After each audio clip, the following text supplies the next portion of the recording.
Hey everybody, and welcome to Hex Token Channel. Your host, Suitman, in the house. Man, do you guys feel good about this show? I think it's going to be a bit of fun. You just never know. There could be surprises in it as well. Who knows? You just never know on Hex Token Channel. Is it going to be any ordinary show today? I don't know. It could be crazy. We'll probably have a bit of fun, that's for sure.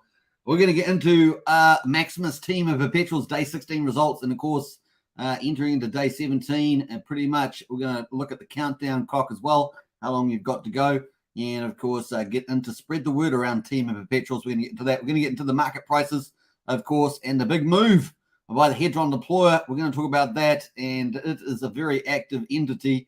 It seems to be probably benevolence, but what is it working towards? What is it working towards? Ultimately is the old Hedron Deplorer. I imagine it's going to be the talk of the town for a long time to come.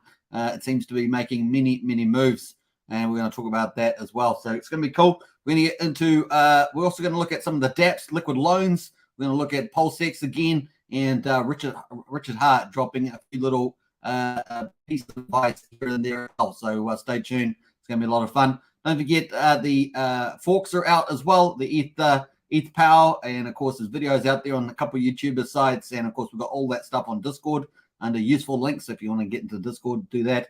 And of course ETH Fair as well is out there, all copies of the ETH chain. And of course if you had assets at that fork, the fork for those, then you would have a copy as well, so check that out.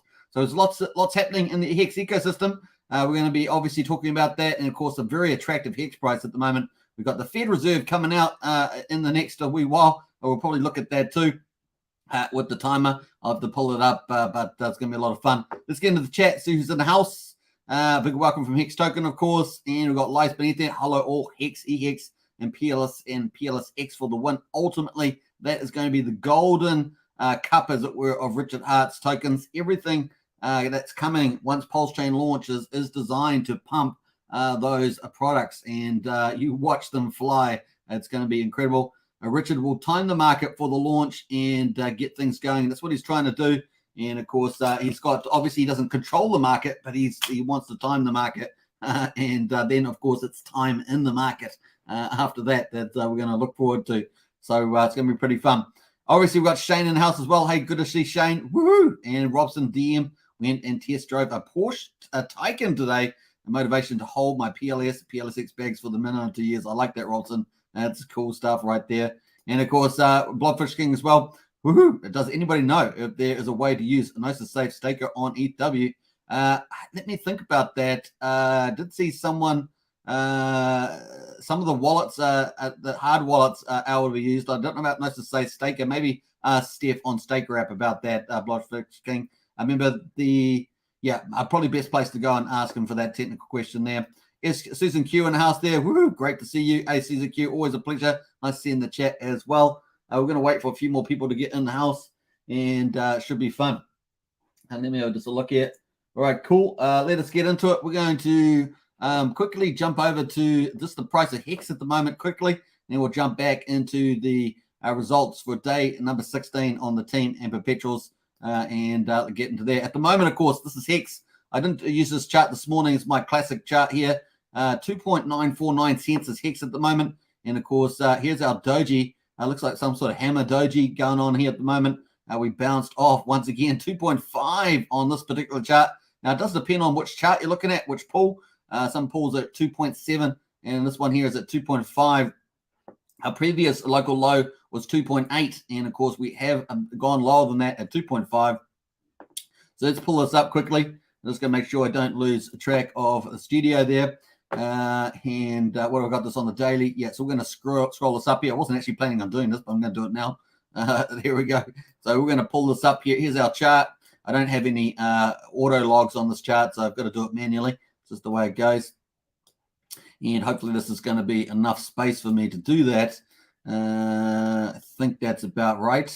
And of course, I don't want the whole chart. This one up to about there, so that will do. And of course, let's get the ruler out and have a quick look. Let me just get rid of Susie's comment there. Katie's in the house. Hey, Katie, let's go. Absolutely, let's go. Check my pulse. Evening, Xkins. Good to see you as well. There's been lots of YouTubers out there today streaming, so hopefully everybody's had plenty of content to follow. Lots of different perspectives, different information and insights. Pretty cool.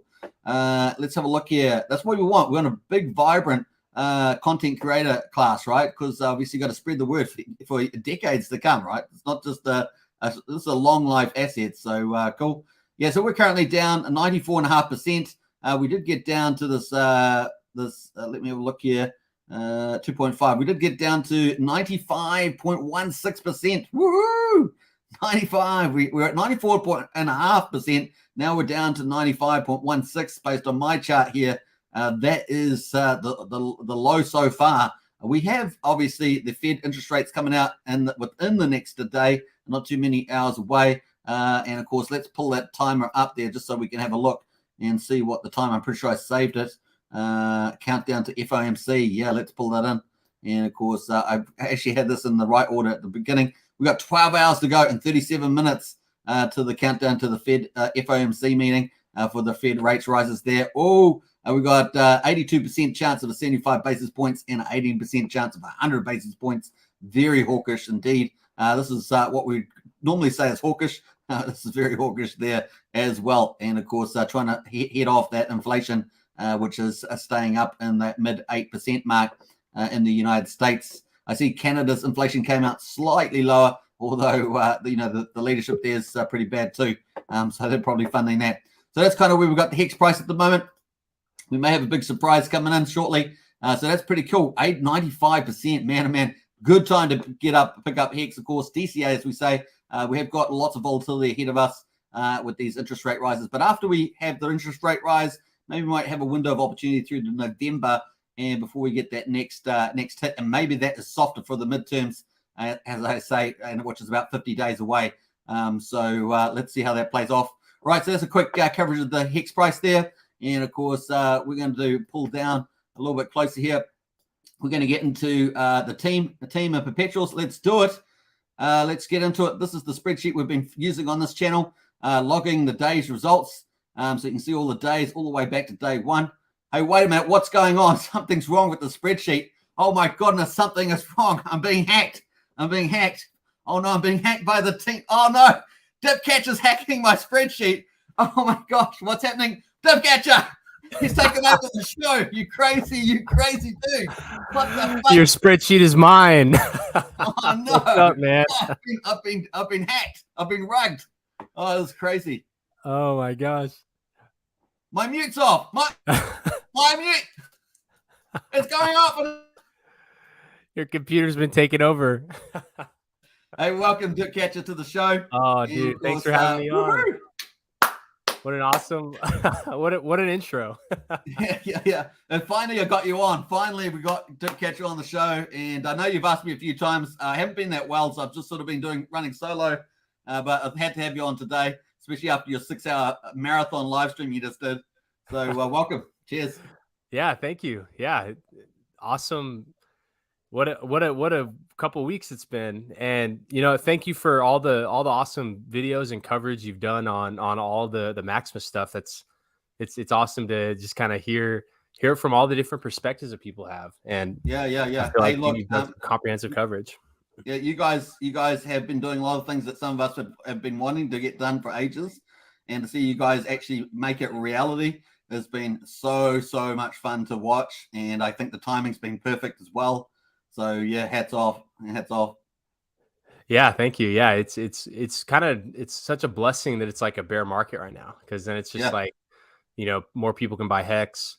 It's like then when the price chart reads, it's not like it's starting from like a really high point, and so I think all the right things are lining up. And hey, look, a lot of the new people. Too. So what did you say? The delay in the Pulsechain launch has also been kind of a blessing, because having all these things launched before and then they get the copy over there, that's going to be really nice. To just like we have our whole ecosystem out, and then when the copies happen, then we just kind of roll from there. So it's kind of all the timing of it has all just been really nice, I think. Yeah, it's been a perfect lineup of the stars, that's for sure, because like you say, you said it so well. We got everything aligning. People that are new to come in, people that may have paid higher prices on X now can dollar cost average, get their portfolio down. They can, FOMO into the perpetuals and get all the savings and optimizing that you guys have put into that contract. It's going to be so epic. and now on multiple chains. I mean, it's just insane. What ecosystem out there does this, man? You got I call it the Hydra. It's pretty much, you got all these multiplications of passive income now. It's just insane. It's crazy. Yeah, it's pretty amazing. This all happening in a bear market. Like, I know people that are in other areas of crypto, and like they've got nothing going on now. They're just waiting for the next retail cycle to come in. And I feel like in Hex, it's just like we're making stuff happen. We're building, we're expanding the utility, expanding the narrative, and I feel like that's the type of stuff that really gears us up for a really powerful next bull cycle. That's pretty, it's pretty amazing that just kind of the cycles that Hex has been through already. And that was without all of this new stuff. And now it's like, a lot more awareness, a lot of the like kind of critical risk has been alleviated. A lot of just the FUD is kind of like those narratives are kind of falling away. It's like we've kind of we've finally been through our first like major bear cycle. And, so kind of, as we emerge from this, it's, I think just everything is just falling together right at the right time. Yeah, absolutely. And, I can see a couple of directions between your team and, Alex, where you could head these things in terms of layering and amplification, expansion, all that sort of stuff. It really does look like, I'm excited to see what you guys do. And I'm not going to ask you many questions about that because I like surprises myself. So don't expect me to ask too many questions. There you go. But yeah, I'm looking forward to any surprises because that's the way I like crypto. It's part of the spice of crypto. And if you can make the right calls, then, in terms of what teams are going to do, and then you do pretty well. So yeah, very nice.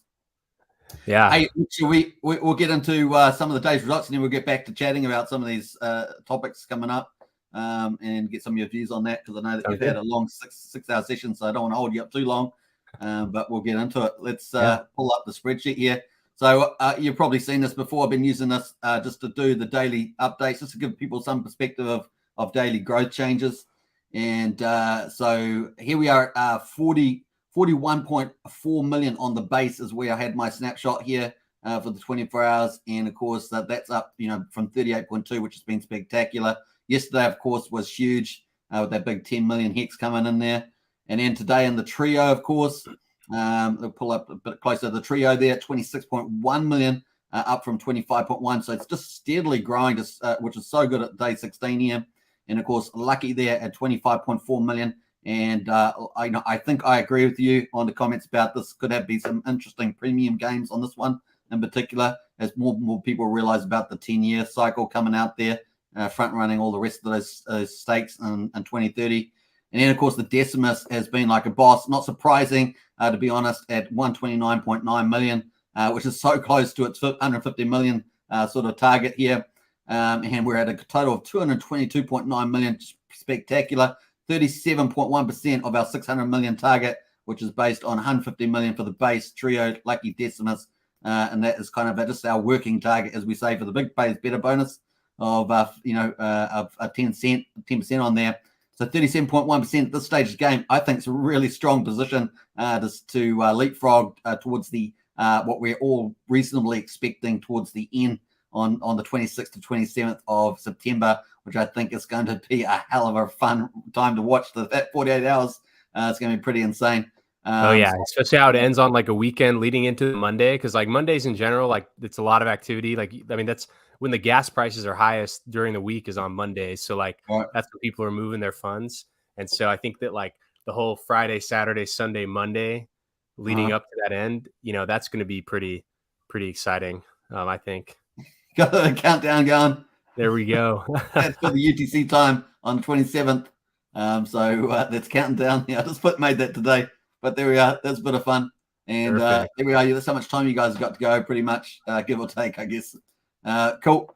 The team, man, 58.5 million. This, to me, has been front-running the Perpetuals to some degree. What do you think about that? It's the only question I was going to ask you around that. I think it's spectacular, but the numbers are super bullish.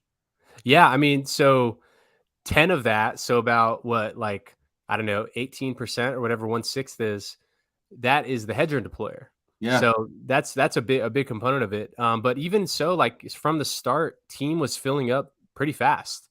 Like, as you saw there, like the like Hex equivalent value, because like what 58 is Maxi, and then Maxi right now is like 2.3 hex per. And so the hex equivalent value of team is that similar to Deci.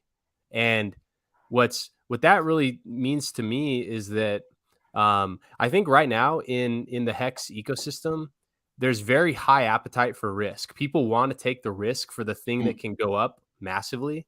And that's kind of what it is. What it is, it's like people either want to reclaim the losses from the last 365 days, so they want something, if we're down 90%, they want something that can go up 10x shortly. And so I think a lot of it is there. People just wanting to like amplify the risk relative to just hex. And also, I mean, it kind of makes sense that, people would pile in just because I think a lot of people, it's like they recognize that team is one that earns income every year forever. And certain years, there's going to be like years, specifically like years 3, 6, and 9. Those years are like high earning years, and like what happens to the team price as a result. And so I think that just like some of the dynamics of like how the earnings are kind of variable, and that can create like years where there's like from one year to the next, like a big demand difference, like that can really amplify the price. And so I think people just like they desire that. And, especially just like where we are in the hex cycle, I think that like hexagons are actually like in a very risk on type of mood right now. And so that's kind of what the team, the really high team participation means. And also, I mean, there's also kind of like aside from just like the financial aspect of it, there's kind of, I think, some like camaraderie involved and like community aspect of like, joining the team.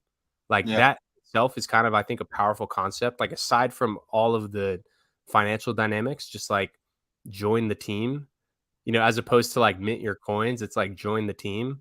So I think that there's some, kind of like psychological, demand also in there, just like, kind of people, kind of seeing just kind of what Maximus has like been about so far and just wanting to be a part of that. So I think that there's kind of a lot that goes into it. Yeah, that's so exciting. It was a good answer on that one. How much time? Well, this is the time ticking away here in terms of perpetuals. We actually might bring up the Maximus DAO just while we've got Dipcatcher on, and of course pull that over. This is where you can mint it on Ethereum, of course. And if you want to get into minting on ETH Power or Ethereum Fair, there you can jump into our Discord, links in the video description. Hit useful links, and of course we've got everything set up for you, so you can quickly go to this. So there's Ethereum Power. You just have to add the network to see your copies on that chain, and of course there's ETH Power stats there. If you want to swap some tokens, you can use centralized exchanges, quite a few now, like FTX and others. But if you want to just do it simple without an exchange or KYC, you can use Swap Space. It's pretty easy to do. And of course, Kyber Swap, if you want to swap, then swap ETHW to Hex or Maxi or whatever else you're going to do. You can use that. It's a little bit buggy, but it works. It's working pretty well. Then Ethereum Fair there, of course, you can just add the network details there as well. And of course, you can do swaps if you want. That's a little bit buggy on that stuff too. But just taking that into account, there's a few extra websites there, including mining stats, if you want to look at the hash rates and things like that. But if you want to get into, actually on the ETHW or the ETH Fair networks and do your actual, let me find it here first. Do your actual minting. You can actually do that here for ETHW and ETH Fair. You can mint your team and perpetuals with these two sites. They work for both of those chains. If you want to do it for Maxi, of course, then you want to use this site here, Maximus DAO, which we've got pulled up. So that's just a quick summary there. This is the one for Ethereum. And of course, I wanted to pull up the team token here. Dipcatch is waiting for my question here. I got mint the team here. So let's go and quickly open this up quickly before we get back in some of the results at the moment, which has been so cool following. I'm looking forward to the next few days for sure. We're going to connect our wallets, of course, and click it up there. And away we go. Just make sure I'm on the right one there. I think I was on Pulsechain, so let me make sure I'm on Ethereum. Going to refresh this again.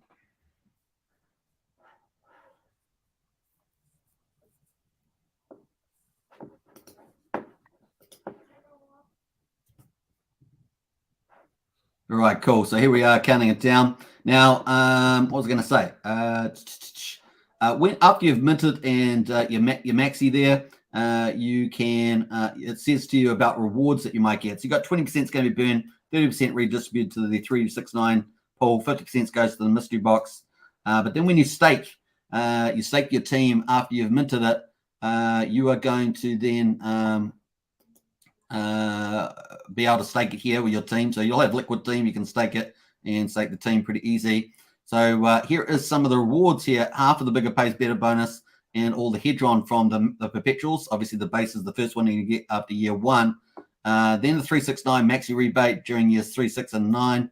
And then of course this one here. Any other mysterious sources? We like this one. I like this one. Any other mysterious sources that choose to send supported reward tokens to the team contract. So that dip catch is going to include something mysterious, airdrops, but that potentially could come from anything, right? Including potentially the mystery box. I mean, it could. No expectations, but it could. It could come from the DAO growth, right? So growth in new products potentially. Some scraping of rewards could do, maybe not. No expectations.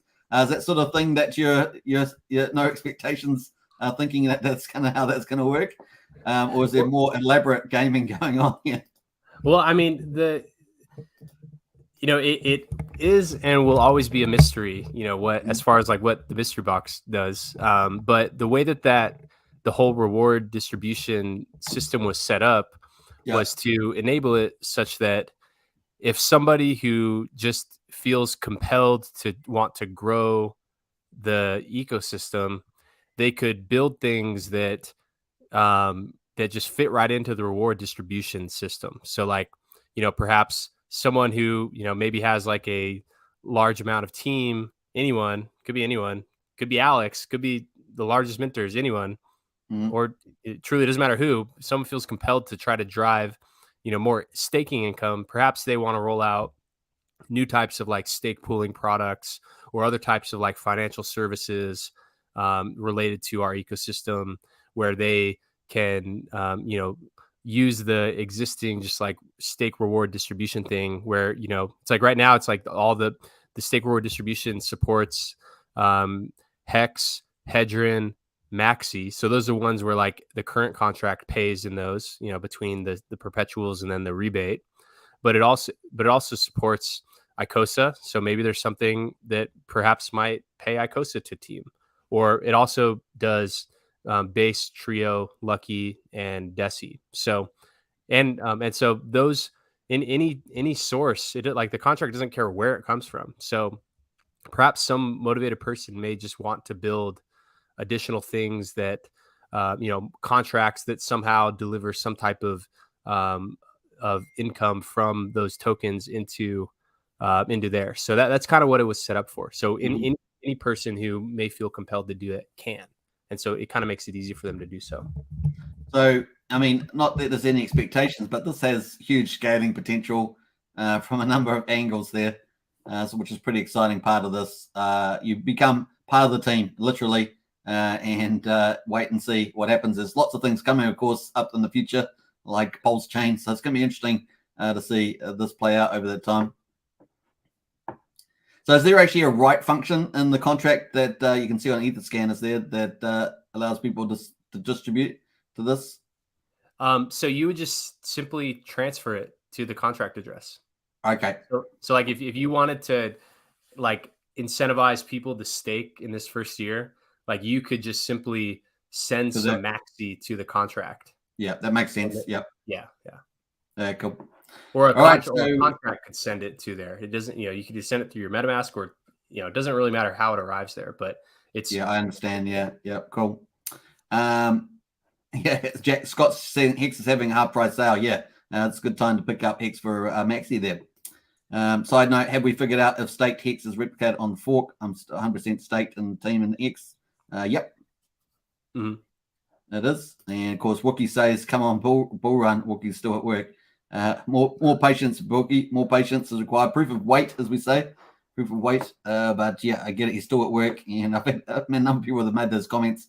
Someone said today that they went to test drive a car, didn't they, as inspiration for their PLSX which I like that attitude. All right, so cool. Let's quickly wrap this up. So the other big thing is that we've already reached pretty much 20% of our team numbers, which is insane. That was our numbers that we were on this channel, at least we're speculating on that we could at least reach 20%. We've done that. So I'm excited for where we're going to go over the next just under 6 days to go. So pretty awesome. Let's quickly look at the deltas or the change amounts for the day. Up 3.3 million on base, up 1 million on a trio, up 2.1 million on lucky, up 8.9 million on a decimus. Look at those decimus numbers that's pouring in. Love it. And of course, the total up 15.2 million. Some really strong numbers heading into this this really exciting phase coming up next few days. A team up a massive 5.8 million. And of course, the talk of the town was the Hedron Deplorer, which I have pulled up for today. And of course, it's been having a lot of fun as well. So what have we seen it do? We've seen it provide liquidity for the Hedron Hex pair. We've seen it burn 1 million Maximus, which was absolutely a stunning opening salvo from the Hedron Deployer. What a boss. And of course, now we've seen it move US dollars out to Coinbase. So we've seen it do that. And now today, we've seen it do absolutely some incredible things, providing liquidity, I think, to Hex and Maxi, to the Hex and Maxi pair. And of course, the 2 liquidity provisions, I think, did it? 2? Yeah, I think 2. Yeah, dude, Hex and Maxi and Team. And Maxi and Team, yeah. So 2 LPs today. And of course, Maximus there as well. It's minted some more Team as well. A second massive mint on the Team there, which is pretty exciting. So you can see all that stuff here. Mint's Team. And that was the first one, the 5,555,000 3 days ago. Then it's done another one today, almost 4.7 million. And of course, the interesting numbers are this exact number was pretty interesting. You could read into that, I guess. And of course, then it put this amount into the Maxi Team, 1 million. And of course, almost 1 million in the Maxi Team there worth as well. So pretty exciting stuff there.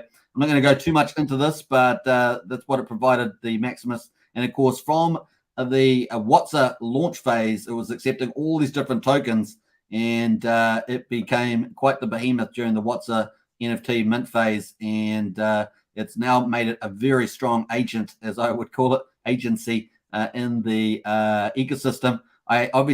From my perspective, obviously it's not Dip Catcher's words, but we now have the Origin account and the Sacrifice accounts. We now have the Hedron Deplorer out there doing their own things, no expectations. And we also have this mystery box thing as well. So we've got these agencies within the Hex ecosystem, which I think is pretty unique to the Hex ecosystem now. It's kind of crazy. Yeah, there's all these things that if you were to tell anyone in any other world, like sacrifices or like no expectations or, source address, origin address, mystery box, like all these things, like other people look at you like, what are you talking about? But it's just like literally it's kind of this like shared understanding that kind of the ecosystem just has. And it's kind of a powerful concept there. It's like, it's pretty, I think a huge competitive advantage for our ecosystem that like people can kind of have this mutual understanding about these things. And where people, like, it's like specifically with like the Hedron Deployer, like they built a pretty strong brand around like benevolence and like, kind of like contributing and building ecosystem. Like, so it's, there's kind of a lot of power in that, I think. And I think it's also unique to like the personalities that are kind of drawn to building in Hex, and being in Hex in general. So it's pretty amazing to just kind of see how like we kind of have our own way of viewing the world. Really, that's kind of what it is. And yeah, I mean, it's very unique to Hexicans. It is, and I think that people are going to once they get into the system, they're going to be like, oh, what's all these concepts out there? And then they're going to realize, oh, they're going to learn all about this. And then they're going to realize how amazing the ecosystem is with these agencies, what I call agencies, running around doing no expectations, but benevolent acts. And of course, things like that. So it's going to be pretty crazy. It doesn't mean all their acts will be benevolent, by the way, just benevolence, generally speaking. And of course, we've seen this, constantly, the Origin account with Big Payday, with, I won't go further back than that, but Big Payday, and with other things, moving ahead here with regulating APY, inflation, things like that, staking, and those sort of things that seem to be playing out pretty well. Penalties, of course, they receive 50% of penalties, which is actually a bit of a godsend. All those things together have worked out to support the staker class. And now what you guys are doing with Maximus and what Alex is doing with Hedron Icosa is just amplifying all that and just ratcheting up the value proposition of the whole ecosystem is just absolutely awesome. So it's a great thing for everyone to get part of. And as you said at the beginning, Dipcatcher it's just the timing couldn't be perfect with everything as it is. Even with the price discounts, actually a good thing for if you believe in the ecosystem. You can see all the awesome stuff that's happening. Get your positions. Obviously, do your investment due diligence. Nothing on these channels are investment advice, but definitely it's looking super exciting. And where else in crypto are you going to get this, man? Where else? That's what I ask you. It's crazy. What else? StakeX says, I doubled my bag in Maxi tonight and ran the bases in the perpetuals. It's a no-brainer, says StakeX. Nice. Jackax and House, hey crew, where do we see the Hex bottom? I'm getting nervous, says Jackax. Hey, this is what we're talking about, not being nervous, just getting yourself some positions. Dollar cost average, typically the way to go. We are trying to look at the volatility coming up. We do realize interest rates are getting more expensive, so we are taking that into account. And of course, there'll be opportunities potentially to get cheaper Hex. You just never know. We don't know when the bottom is. Richard Hart has been saying indirectly to some people, may thought the bottom is in, but what is the bottom?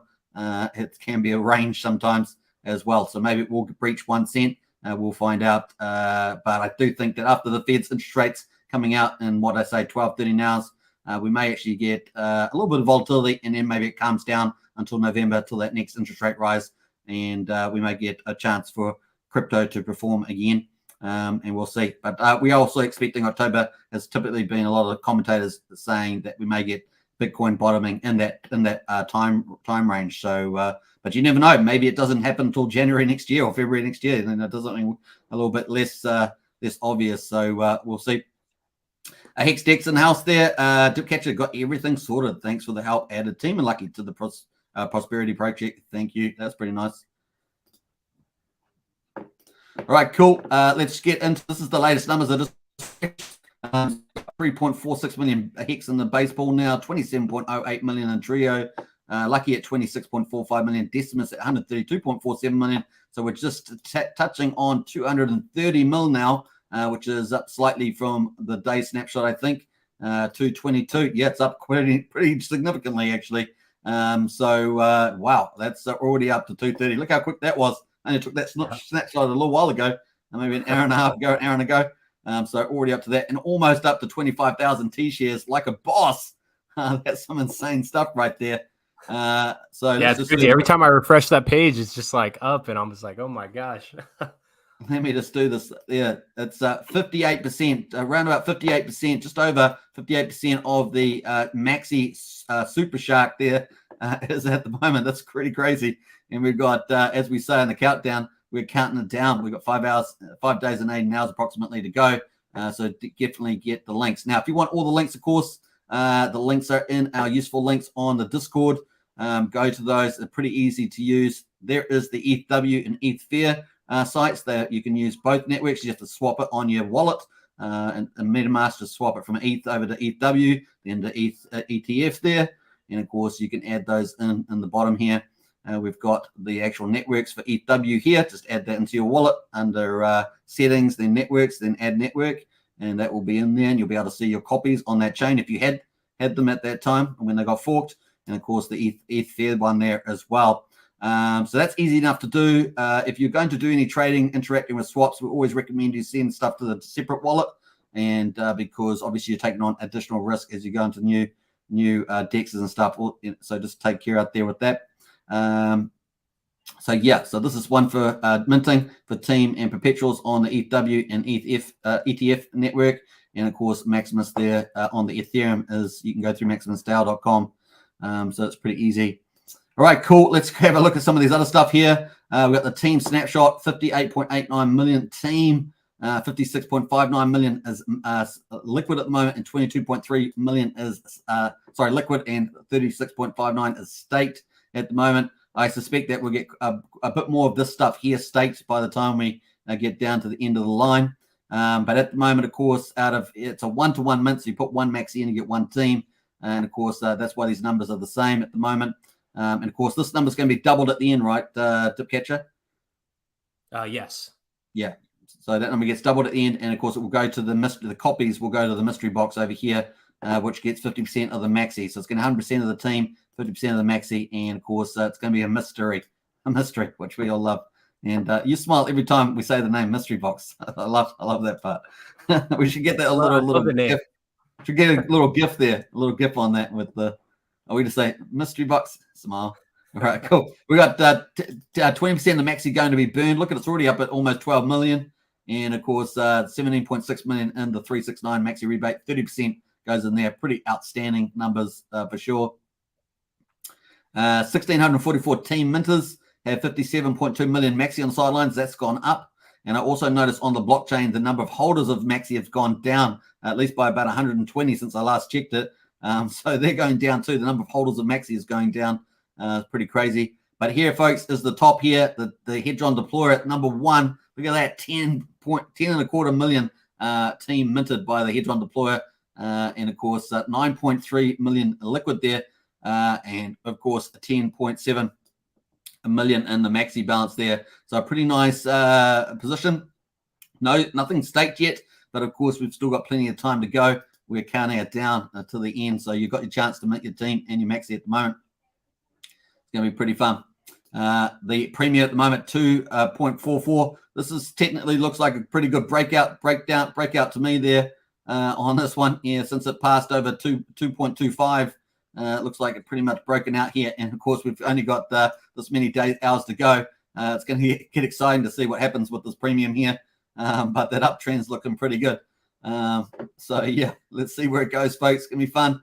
And yeah, here's our whales, and yeah, these two here have been around for a while as well. Some big ones here. I actually took a snapshot, Dipcatcher, on the maxi holders.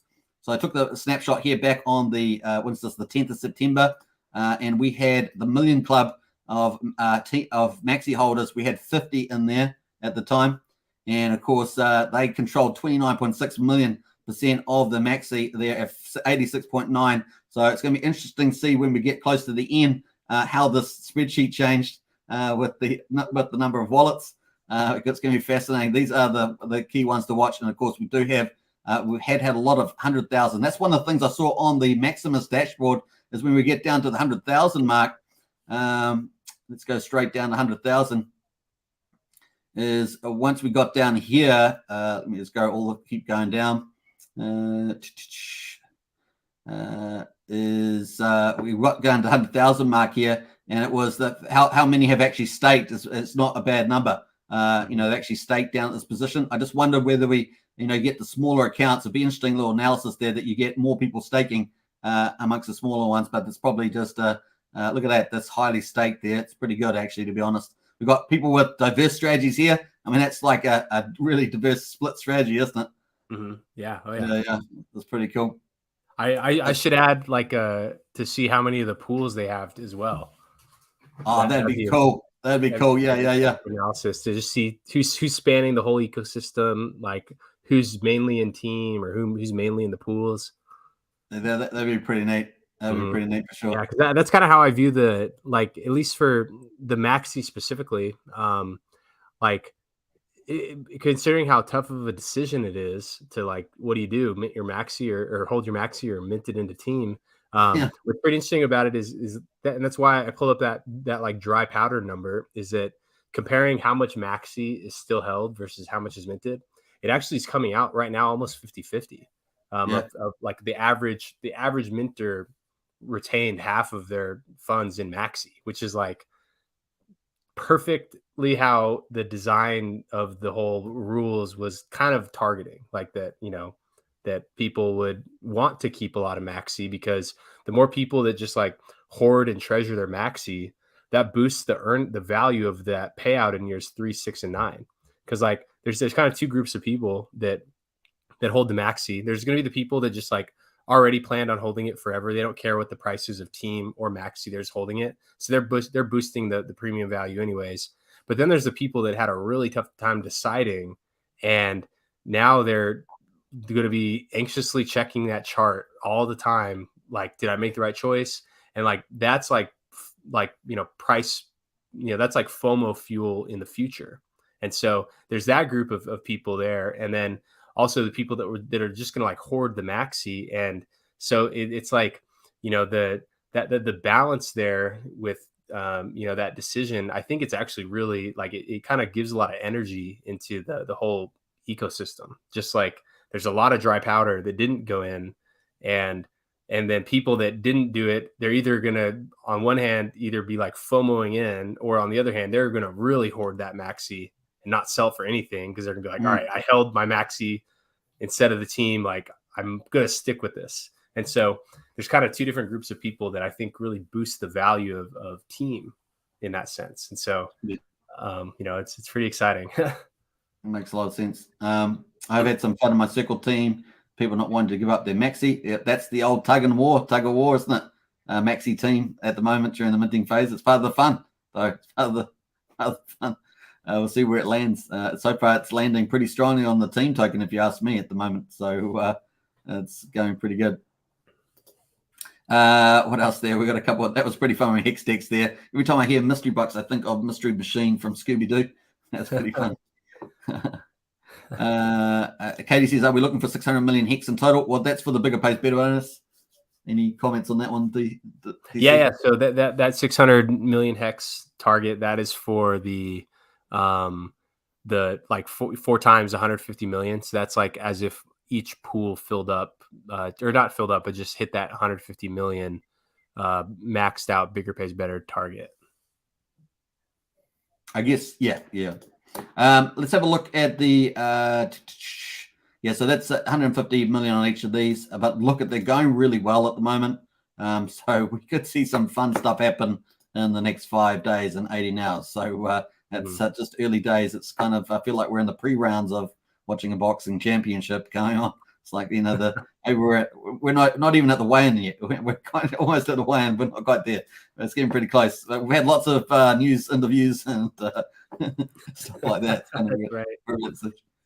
All right, so that's pretty much it with the Maximus there, with the updates, which is pretty exciting. And of course, the premium in the market is going pretty good there at this stage. And definitely, to me, it looks like a breakout to the upside since we reached the 225 mark.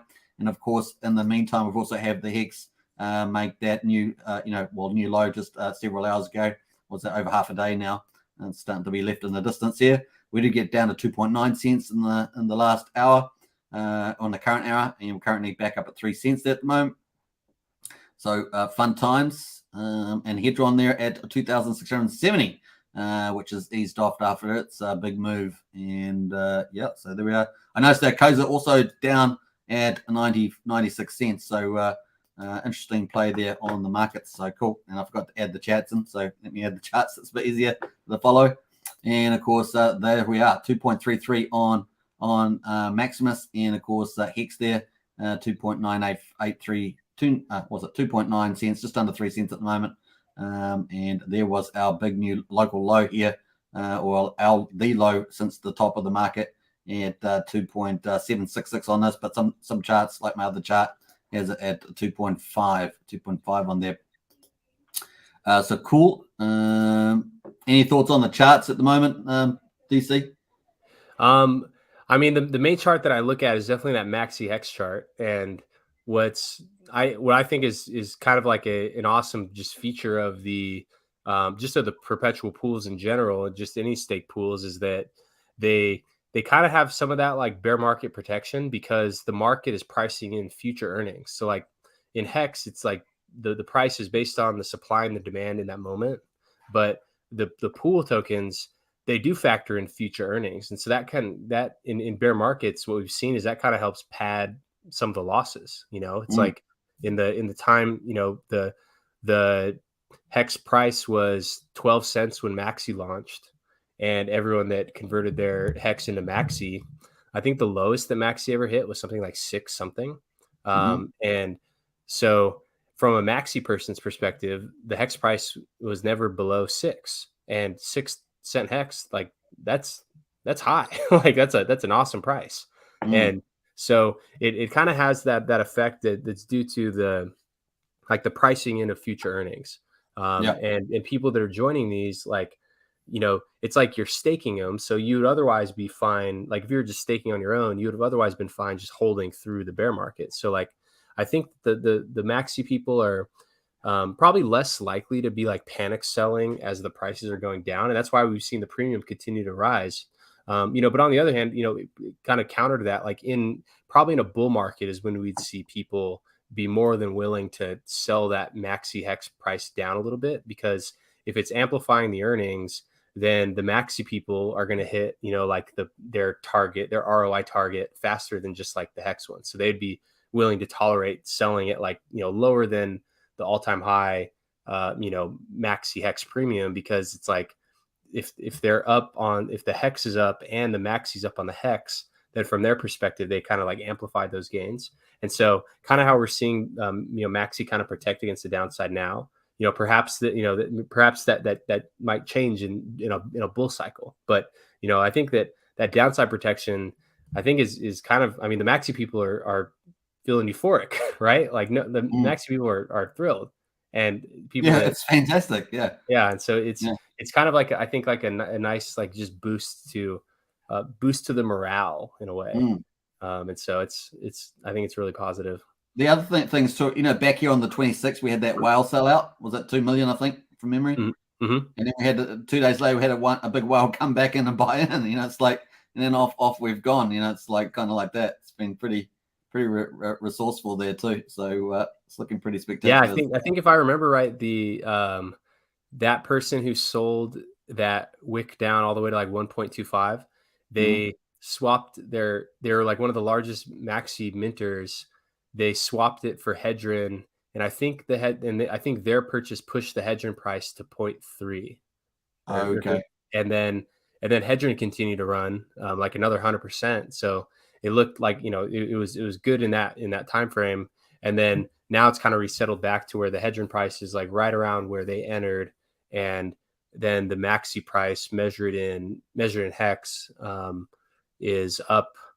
You know, for their average order execution was like 1.5, and so you know, the maxi, you know, the maxi chart just kind of, you know, people build in that spot, and that's kind of what's pretty powerful about these pools, is that there's a lot of people waiting for a discount or like a relative discount, and that are more than happy to take your spot. If you want to sell, you know, there's going to be someone who wants to step into your place. So I think that's one of the powers of the, like these kind of relatively short minting events.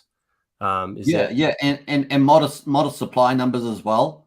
And then it does seem like with the gladiators in the Maximus is that there is almost a second order. You know how we got this sort of culture in X for staking, like once people get in, then, you know, stake, deferred gratification, all that sort of stuff.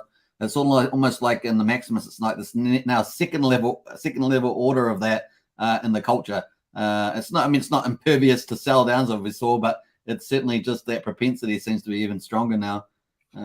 Yeah, so pretty cool. Yeah, it's definitely it's pretty cool how the just kind of like the general mentality around the saleability of stakes has just kind of changed, and that's something that I will always be grateful to Alex and Hedron for kind of taking that fight head on, like because Hedron launched, and then like a couple weeks later we launched, and so even though, you know, like I can't remember what was announced first. I'll have to recall when we announced that we were going to launch like the stake pooling.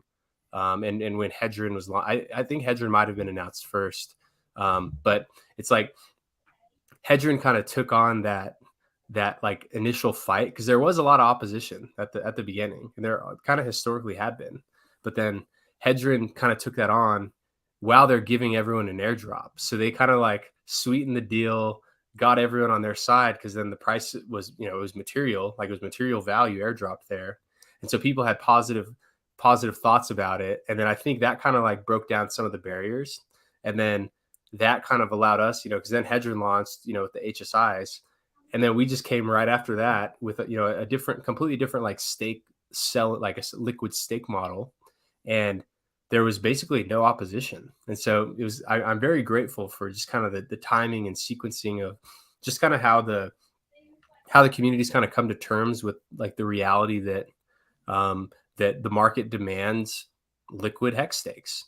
And it's something that even Richard had talked about before Hex even launched, that there could be secondary markets where people could wrap stakes in a contract and sell shares in it. And so it's not like it's anything new. It's actually like, if you listen back to old videos of his, he actually mentions that as part of the reason for Bigger Pays Better bonus was to incentivize people to consolidate stakes into single large stakes in order to prevent people from spamming the network. Like that was his words, like congesting the network. You wanted to alleviate that. And so it's always kind of been there. I think the culture of kind of like the delayed gratification and just like the protect yourself from yourself narratives, those were kind of, I think, challenged. But still, just look at that premium. There's so many people that minted their maxi, and even though the premium is high relative to the minting rate, it's still less than what it's set to earn at the end. And so a lot of people are just holding it as if it's a normal stake. So I think it still retains that, but it does give people the like flexibility, and that I think that is really beneficial. And I mean, the most important part is definitely like, to me, the gas savings, like keeping, like if gas fees are high over the course of these stakes, we could be keeping billions of dollars in the Hex economy that would otherwise be bled out into gas fees. And so that I think, kind of trumps all like of these kind of more like, they're like the kind of like surface level concerns, like, oh, you shouldn't be able to sell your stake. Like, okay, then why does the software allow you to? And why is there an incentive to like bundle them? Like, so it's, I think that those benefits that it creates for the ecosystem are far greater than any of those like small opposition. That's why I think there was very little opposition to ours. Yeah. I mean, you guys addressed some of the issues and then you amplified some of the value. So you you solved so many things at one time. It was so impressive. What was it? UFO says the price of Maxi reflects its innovation level. Markets don't lie. So that's a good way of summing that up. And pretty cool. And of course, Diamond Hands soon. So you just layering on that value on value there. It's pretty epic, and we look forward to that. And that's probably out in the next 2 days or something like that. 23rd. Yeah. So the contract is done. It's currently undergoing audit, and I'm supposed to get the audit back on the 22nd, and then I'm almost done with the front end. I basically it's the Diamond Hands staking for the perpetuals is basically a clone of the team staking for team.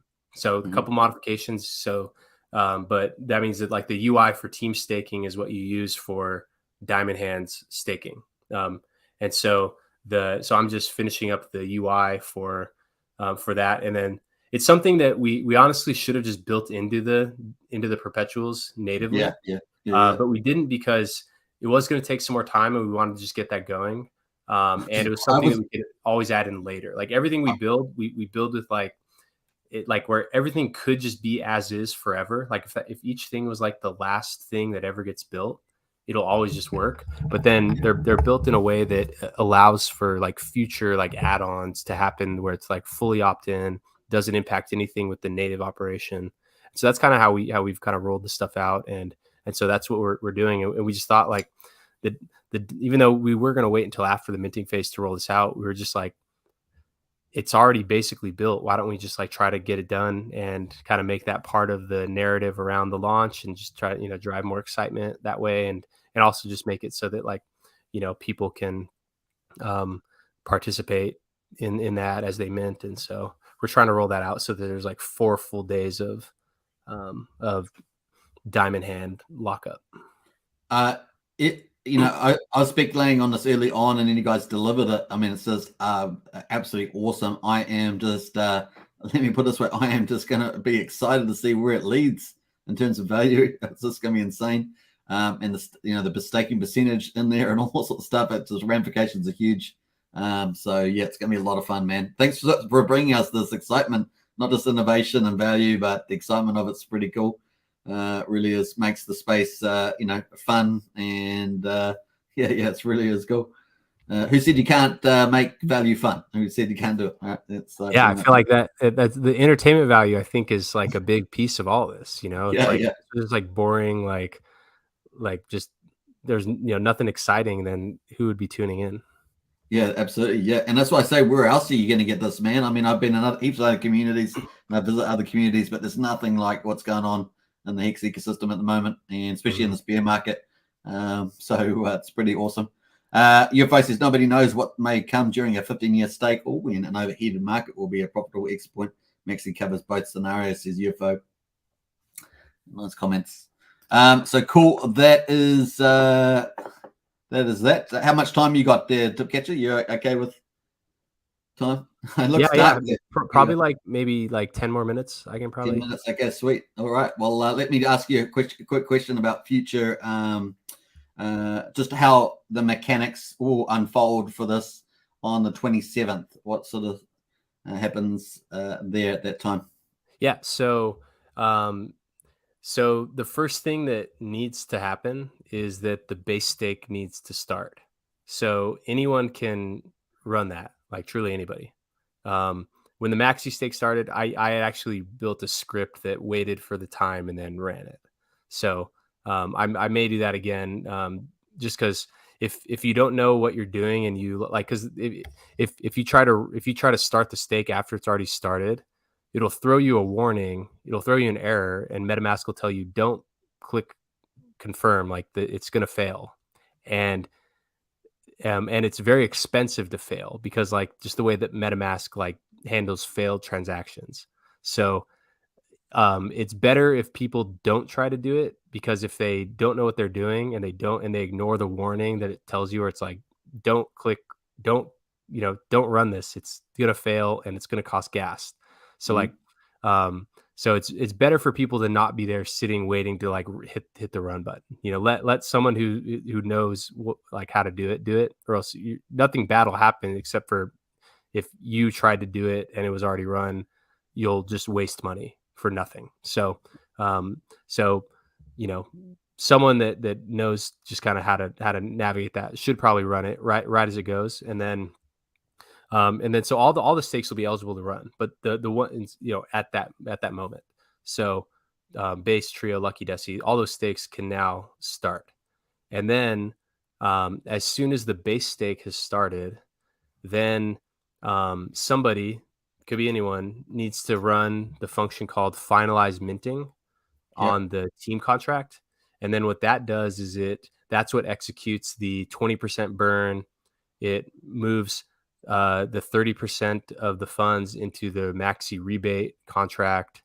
And then it allocates the remainder to the mystery box. And then it like schedules the rebates and it just, does all that. So that's like kind of how it unfolds. The base stake starts and then finalize minting. And then from there, we're in the first staking year. So you have to lock in your team stake before that all happens. Right. And then from there, it's just, we come back in a year and we end the base stake. And then when the base stake ends, then someone has to run a function called prepare claims. And what that does is it calculates how much income came in each of the supported coins during that year. It calculates the redemption rate, so the number of hex per team staked that year. And then it finalizes the list of all of the stakes and the stake balances from that whole staking year. So that happens as the first base stake ends, and then people can go and claim their rewards from a contract called stake reward distribution.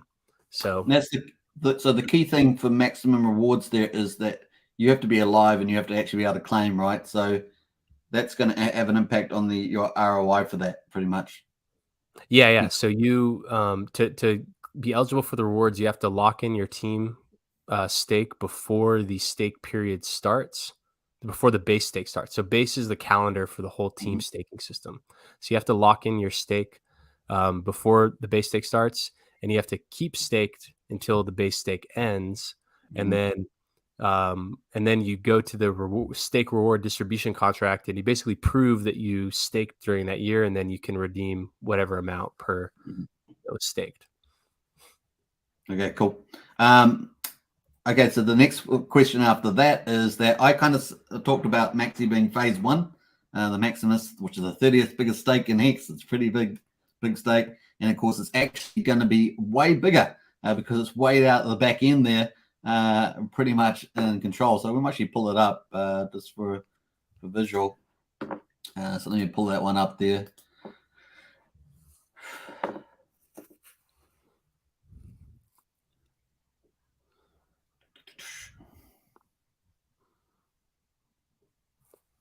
So this one here, I think this one here is the maxi one, the 300. Oh yeah, there it is. Yeah, right at the back end, just behind the Hex Gold Whale, I think, which is this one here, right? Yeah, it's going to be ginormous by that time. its relative position's going to become, super strong, super powerful. And that's, I think, it's hard to conceive of it, but by the time you get out to this period of time, it's an absolute beast juggernaut, and we're talking whale status. It's probably going to be massive from that point of view. Definitely, especially because like the T-share rate, and then by then all of the pre-big payday stakes will have ended, and those ones, they like, especially the longer ones, won't be able to even come close to that number of T-shares. Yeah. So it's going to be pretty fun to see that happen. So that's pretty cool. So so that's kind of phase one for me. Phase two is on now with the team of Perpetuals. So if you're out there, you can mint them. You need Maxi one to mint one team. You need Hex to pick to mint the staking pools, the base, Trio, Lucky, and Decimus, which are the Perpetuals. They just keep restaking for their period of time. Base is 1 year, Trio is 3 years, Lucky is 7 years, and Decimus is 10 years. There's a 7-day mint and redemption phase at the end of each maturity, and then it gets restaked, right? With whatever it's 14 days for Lucky and Deci. 14 days for Lucky and Deci. Okay, cool distinction there. Yep. All right, so cool. That's coming up. But then phase three, you got anything for us on phase three? That is a mystery. Yeah, that you are doing a phase three is what I meant to say. You are doing a phase. You are thinking of things in phase three, because there's obvious things to me that could happen. But I'm just wondering whether you're going to give us any teasers about that. That you are working on, that there will be a phase three coming down the line there. I mean, we have lots of ideas of things that, because the whole team thing, that was just like the one that we chose, right? Like the next thing to do. And so there are some concepts we'd like to explore. I mean, most are kind of along the same theme of like, making like certain activity just like more efficient, passing those savings on to users, adding new like speculative dynamics to, the staking, potentially other like financial layers to it, like an area that I'm really interested in exploring, that hopefully these things like liquid loans and fiat, like once they launch, to integrate there. But I mean, Ethereum bit, like I wish that they would just launch on Ethereum and then we can just get it going now. But I've been saying that. I wish some of these teams could get out there and it'd be absolutely alpha to do it. I think so too. Because like, I mean, even like we were in such a rush to launch like Maxi. If you like, the mint phase for Maxi was supposed to be 30 days, but then that was when Hex was supposed to come out on April 15th. And so we actually shortened the mint phase because we wanted all the minting to be done well in advance of any potential snapshot, because like, just like, it's so much better to just like get the like big minting part done and just like getting the contract done, because then it just gets copied over. And now it's like, that's the whole, like, to me, that's the whole value proposition of Pulsechain, is that it's kind of this like dual ecosystem, like dual chain ecosystem for your assets. And so I really wish that they would. And I don't know if it's just like, because the fees really aren't an issue right now at all. Like they're really not. And so that whole reason why that was relevant in the past, but it's not so much anymore. But I really do.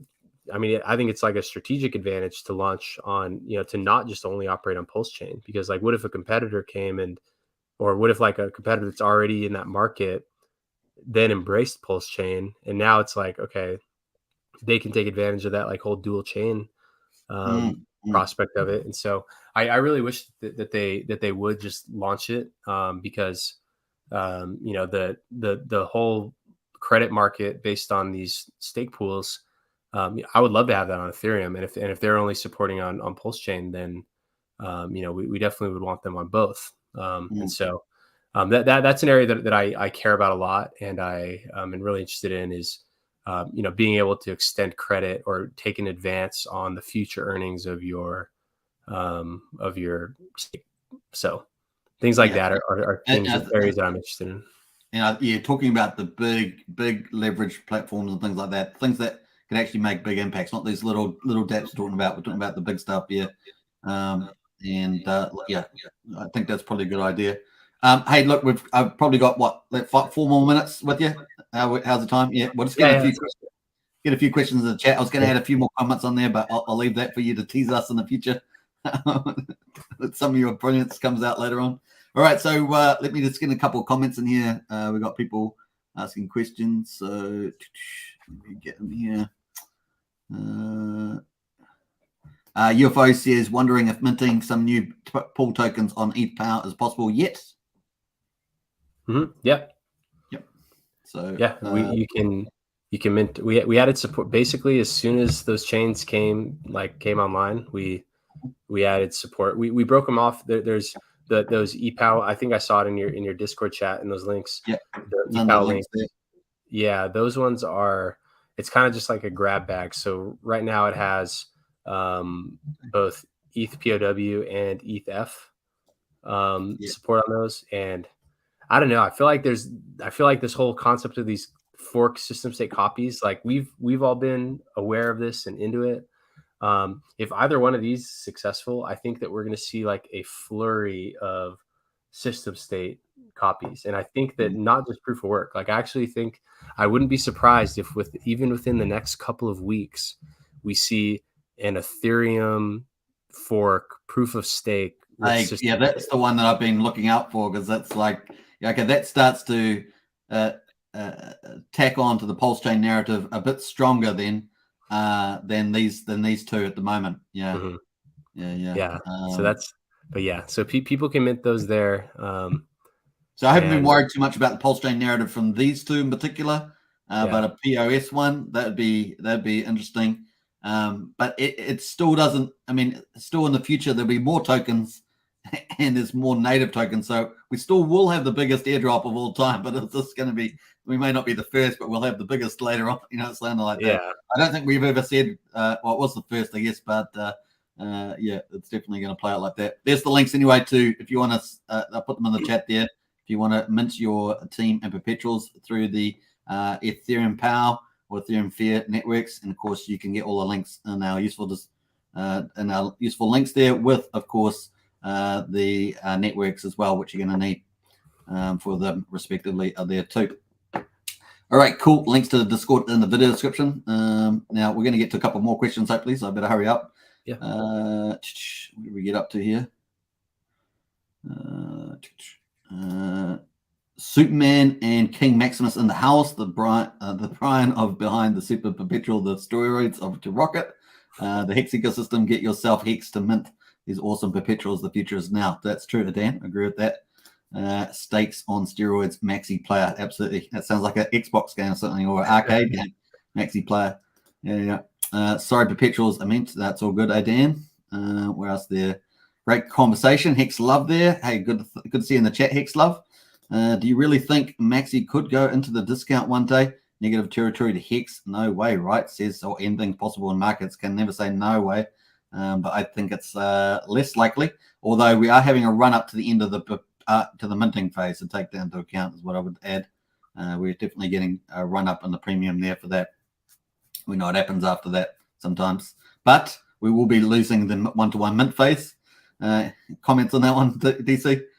Yeah, I mean, so like we have been quite spoiled with 5 months of straight premium, and it's probably like on the original Maximus Cash site, we tried to highlight like that the price can absolutely at times be at a premium and other times be at a discount, and so, but what probably, at least the more I've thought about it and kind of seen how it playing out, rather than like oscillating between like around that, I think that it'll probably spend years at a time at a premium and then years at a time at a discount and then just converge to the redemption rate. It's probably how especially as it ages, I think that's probably like it'll probably hit. I mean, obviously this is not any type of prediction, like it might, like this is just kind of a guess, but I would say that like the the price probably hits the redemption rate like the end redemption rate value, and maybe even exceeds it, probably like in years like, I don't know, like 7 to 8 to 9, like, and then it probably hits that and then like trends down back to like the par value and maybe even goes below it, and then just kind of, I think, tracks it from there. I think that like probably most here's one offset argument for that, is that the Hex payout per T-share could be huge by that time. With the, you're getting 40 Hex a T-share and things like that. It could be pretty insane. Oh, you gotta go. Yeah, I do gotta be a little quieter. It's only been 7.5 hours on live stream. So I was doing a half day. No, I'm just kidding. All right, cool. I think we got enough time for one more. I guess we'll put one more in there. Let's see what else is in there. Your phone, Maximus Watson NFT also would be an awesome dip catcher. The strategy has proven highly successful. Thoughts? You mean we are all the mystery box? The Maximus Watson, the Watson NFT for Maximus to get a closer. I don't know idea. It would be AATMB. We are all the mystery box. Andrew says, would love to see Power City Mintra IMD launch on ETH. Yeah, well, there's no reason why they couldn't. I mean, I see the glamour of launching all on Pulsechain at once, but yeah, I don't see why not. But I'm probably thinking more of the big leverage platforms, and yeah, you can't rush liquid loans. They only handled 45 million. The poor buggers. That's possibly true. Adan says, "Hey, Suitman can dip catcher if you don't get the perpetual after. How can you get the buy on the market?" You'll be able to buy them on the market, yeah, but there's going to be a lot less of them on the market because you're going to have diamond hands. You're going to have a staking with the team token, so it's going to be harder, which actually self-propels the premiums as well. So the market will decide, but I think it's looking pretty good to me. Dipcatcher built a great product, not trying to get Hexkins wrecked. Of course, we have his back, a very important member of the Hex community. Godspeed, brother. Serum Stake Hex there. That's pretty nice. Maxi is like a moon revolving around the Hex Saturn, says Hex Love. And this is our final comment. Let you go. Can't wait till the last 24 hours. I suspect whales will absolutely pound Maxi perpetuals. Yeah, I suspect that they've been waiting on the sidelines, all those whales, and just seeing how it goes. And so far, it's looking pretty good. So let's see what happens. Well done, man. We appreciate all you do, and awesome to see you on this channel for the first time. It's been a privilege, man. So well done. Well, we keep watching what you do. Thank you so much for having me on. We'll have to do this again soon. Yeah, pleasure, man. Okay, Dip Catcher. Catch you next time. Take care, guys. Cheers. All right, that was pretty cool. Let's get into it. And we've got a couple more comments here, so we're going to jump on to our next topic quickly. We're going to go up to an hour and a half. We're up to an hour and a quarter, so we're going to chill out on some of the charts. And let's get out of there. And yeah, that's looking pretty nice there. 2.37 almost on the premium. Looking pretty awesome. All right, so let's jump over to the FMC. So the interest rate rises coming up in 11.5 hours. 11.5 hours. So let's see what happens tomorrow with the markets react to that. It's going to be interesting. And of course, 82% expecting a 75 basis point rise. So that would take us up to 300 to 325 basis points there, or 3% to 3.25%. With only 18% expecting 100 basis points. This would not be great for the markets if we got that. The markets might absorb this because they've recently been expecting this for since the last update in July. So we will see how we get on there, but only 11.5 hours to go on that one. Let's get over to the whale bot over on Hex at the moment. We've had obviously the Hex price here just sitting down at 2.9 cents. So the whale bot here we've had some large holders matured stakes coming out there, and this one had a negative 2% here, 7 days on 18 days. Just you never know why people are in these large stakes, but they do. And we've had some pretty interesting ones here. Look, 250 Hex here in staked at just over 50% of the days there. So that's probably a bit more logical. ROI only 2.4% there. 10.3 million Hex here, stake for 555. This is the big one of the day, 13 hours ago. And this is the sort of stuff we like to see, right? So 1280 shares there. And that was pretty nice. And I'm not sure if we got any comments there. Super legend, things like that. So it's cool. What else we got going? Some liquidity added, some stakes matured there. Another large stake, just short staking, interest scraping, as it were. And I think, are we almost up to it? Oh, no, we had this one here got nuked. This is 100,000 Hex got nuked. Can you believe it? 5 days and then serve 12 days. Say what? You can only think these things get hacked or something. That's a very bizarre behavior for sure. So not sure what's happening there, but that's how it rolled. It just got unstaked there, and only got staked. Just got staked. So crazy. 438,000 Hex in staked, 18% there. So that's kind of where we're at the stage. So the price chart there just itching us down to 2.9, but pretty low volumes really. We've obviously had low volumes for quite a time, but particularly low at the moment. All right, let's jump away from that, and of course we're going to get into our networks. Just going to wrap up here in the last. We're going to have a little look at liquid loans and Pulsechain, and of course just go through some of the new features that we've had here, which has been pretty exciting. So let's get into that. Who else is in the house? Let's have a look here. Dan says, there we go here. Bizarre behavior, but it gives me what I love, those daily payouts, says Briz.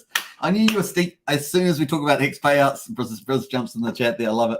And I can see Briz, as always. Pulsechain is down today. Also, panic and anticipation across the board for interest rate rise here. At the interest rate, it's pretty much, we're going from cheap money to more expensive money. It's just that simple. And of course, we know that's an inverse relationship for asset markets, generally speaking. That's our climate, as environment is changing. But how far will they go? Will they stop after this year, or will they keep going? The only reason why they'd stop is if it was political, or whether they wanted to, if they actually intentionally wanted some inflation. There's been commentaries out about that as well, which is, you can ask the rationale for that. But there we go. There is a lot of rationales for that sort of behavior. All right, let's have a quick look at our stability pool. Obviously, this got launched as well just the other day. And of course, we've played around with it the last couple of days. Big shout out to Matt on Liquid Loans, doing a great job on Liquid Loans YouTube channel. I love it when teams like that just really deliver on social media side. Matt's killing it on that channel, so big shout out to him. So staking pool here, we've got $3,700 USL staking, existing stakes here. In fact, didn't I have 4,400 yesterday? What happened to my stakes there? I'm pretty sure I had 4,400. I was there a liquidation event or something, and I'm over compromised, or what happened there? But what is my 243%? No, my TCR. That's the global one. I can't remember what my one is. What is mine? 171%. I'm pretty sure I didn't go under 150 or whatever and suffer a liquidation event there. But I seem to have lost some dollars there. That's kind of weird. Interesting. I'm trying to think through that. Anyway, so cool. Let's jump out of that comment there. Pres with the smile there. Free loan token, says Katie. Yeah, I got to pick that up for sure. It looks like I've lost some of my USDL though. That's what I'm worried about. Dipcatch says the high jump in perpetual pool numbers from your spreadsheet snapshot to the live look was from the Hedron deployer joining. Nice one there, Dipcatch. I appreciate that. And I saw your tweet, says Briz, about the Hedron deployer. Like a boss, amazing. Yeah, absolutely amazing. Very cool. All right, let's do some bit of a harvesting. We're going to claim our PLS. Today's PLS gains were really good, 111,000 and a 1.15 loan tokens. So we're going to take that PLS. Man, that's some nice PLS payment there. I'm going to collect that, that's for sure. We can only hope for stuff like that, I think. I know there's going to be about 12.5 trillion a pulse in the private hands. But it's going to be about maybe up to 3 trillion in the pools after the AMM bot run. So we're going to get as much PLS as we can. So many people have not pulse, did not sacrifice. They really want it. There's going to be a huge number of people trying to eat up all those trillions of PLS, but of course people got to let them go, right? People with those big sharks and stuff like that that are holding, they're going to have to let them go, and maybe let them go for a 2x. How about that? What do you guys like that? Yeah, anyway, we'll see how it goes. All right, cool. We got the staking pool. We're going to harvest that too. We got $9.95 in USDL there. Just got to work out what happened to my stability pool though. It looks like I lost some tokens in there. It's a little disturbing. I'm pretty sure I had 4,400 staked in there. You have to double check that, but it looks like I've been robbed. I've been robbed. I don't know if is there actually a history page to show what transactions I got on here? That'd be something that's not on here, I don't think. A history page. We've got analytics. Maybe I'll go to analytics to see. I don't think analytics has it on there. Anyway, so I've collected all those funds. They're bit in my wallet. Let's go to analytics. No analytics here. They should have a history page, shouldn't they? I'm not sure if there's a history page on here. Staking redemptions, liquidations. This is here. Now, I think I heard someone liquidated something earlier on here, so I'm not sure. This one's at 114. I'm not sure if there's any liquidation there on that. So Powerbase, validator, supporter, faucet there. We might as well go to the faucet and mint ourselves some liquid loan. I've still probably got a little while to go before I can actually claim this. I must have done it later yesterday. Probably still got about an hour to go on that one. Man of Steel robbed Lossy's UFO. I think I have been robbed, man. I think I got robbed on the liquid loan stat, man. What the fudge? I definitely had 4,400 in there. I'm sure of it yesterday. I got 3,719 in there. I don't know if I was that compromised. I'm sure of it. Surely I wasn't. Anyway, we'll put some more in it. We can borrow 2,400. Let's do that. Let's top up our pool there. I'm going to go and confirm on the blockchain. Actually, I need to edit it. I've got too much. I need to keep some for fees. So I might check out that and just put some for fees there. And I top that up. So this is how we roll on liquid loans. It is a really nice looking DApp. I mean, it really is cool. So I'm gonna hit that. Yeah, my 169. That should have put me safely in. I mean, safely in there. I got 4 bars. I'm pretty sure that's the overall number. Be nice to have a little thing here. Yeah, I could give them a bit of feedback there. Wallet USDL, so cool. I've got that now. I go to stability pool with my USDL. I'll put 100 in there. So new stake 2526. That will get me to 263. I'll click confirm, and it's gone. Yeah. I could probably get rugged. I'm probably putting it into the rug pool there. Get rugged on my liquid loan, my USDL. Sorry. That's how they keep you coming in, because you got to keep paying off your debt. I feel like 3 Arrows Capital. I've got to go over to Fiat and then does Fiat have it at the moment? Let's go to Fiat. Fiat DApp. Fiat DApp. Let's see where the Fiat DApp's got on. Let's see if Fiat DApp's got USDL in there yet. Can't remember if they did last time. It's been a long time ago since I did a thing on this. What happened there? Fiat. Let me try that one more time. Something didn't happen there. Fiat. All right. Testnet Fiat. Let's go to the dashboard. Okay, cool. Now, if I still got stuff in here, I think I've still got stuff in Fiat. I just left it here, folks. It's just been going for ages. That's crazy. I got TPLS and I got USDC. Let's go to the markets though, and USDL is not in here yet. Looks like they did talk about adding USDL. Obviously, if it's going to be probably the predominant native stablecoin, you're going to want that. A weakness of ETH Power and ETF is the stablecoin issue in the US dollar valuations. So that's certainly an issue. I did hear some rumor about ETH Power, but haven't seen anything on that yet. So that's one issue there. You can actually go to we go back to the prices here. We can actually see that that both of them have now. If you're on Dex Screener, you can now get access to both his ETH Power charts on here. This little diamond. This will bring up all the charts, and of course you can check by volume on the pool here. They're getting their price feeds from FTX. There are currently no stable coins on ETH Power, so that's a weakness. We won't, 6 weeks after Pulsechain launches, we'll have stable coins launching, with the PLS obviously, and of course that's going to be bode well as well, and maybe CTS as well, CST, sorry. And of course, these guys don't have that guarantee of a stable coin coming like that. I think Liquidity's on there. I'm not sure how that's doing, but a lot of the other stable coins got sold down to near nothing, which was expected. So that's pretty much it. This other one here, this has just been added, by the way. Not the ETH pound, but the ETH fair is in there too. So the two diamonds are together, and you can go and have a look at the ETH pound there. That's fetching its US dollar pricing here for the US pricing, which is fairly accurate. But of course, there's no stable coins there at all. So if you check them on the actual like Kyber swap for ETH power, they won't be accurate, right? So just maybe you didn't suddenly get rich, as I would say, because they're pretty much dog's breakfast. But on the ETH fair there, you can see liquidity, pretty low liquidity estimations on ETH fair. Still a long way to go, folks, on that one. And if we look at ETH power, we've got quite decent. I mean, it's still small but decent there. Hex is reigning the day, of course. Hex is the star. Once again, quick adoption and awesome devs, making it possible. I've made it a new ETF tab now. Obviously, we're going to have a Pulsechain one when Pulsechain launches. But ETF there, we can see that Maxi Hex there and Hedron there is showing at the price at 1/10 of a cent there at the moment.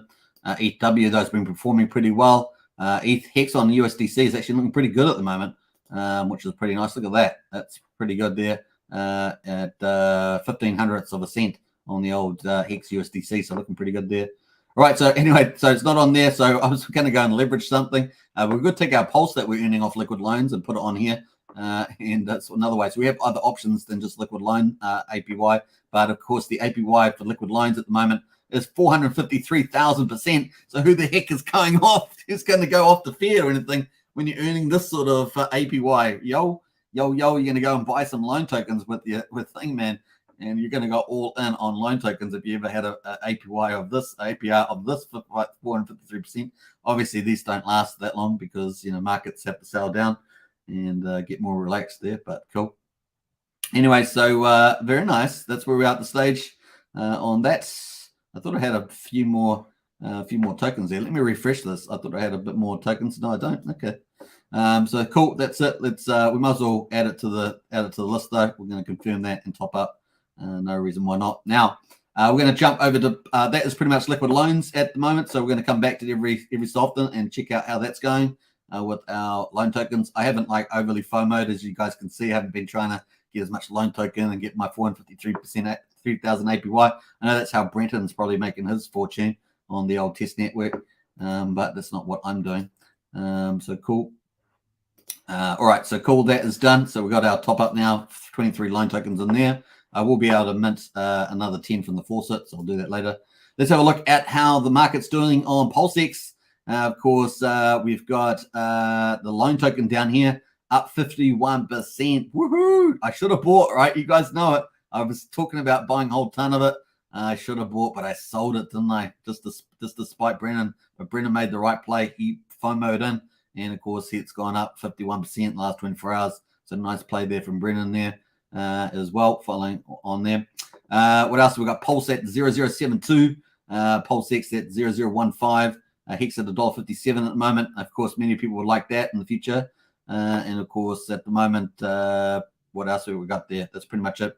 The volumes on PulseX, not too big, but we had a couple of decent days a little while back there.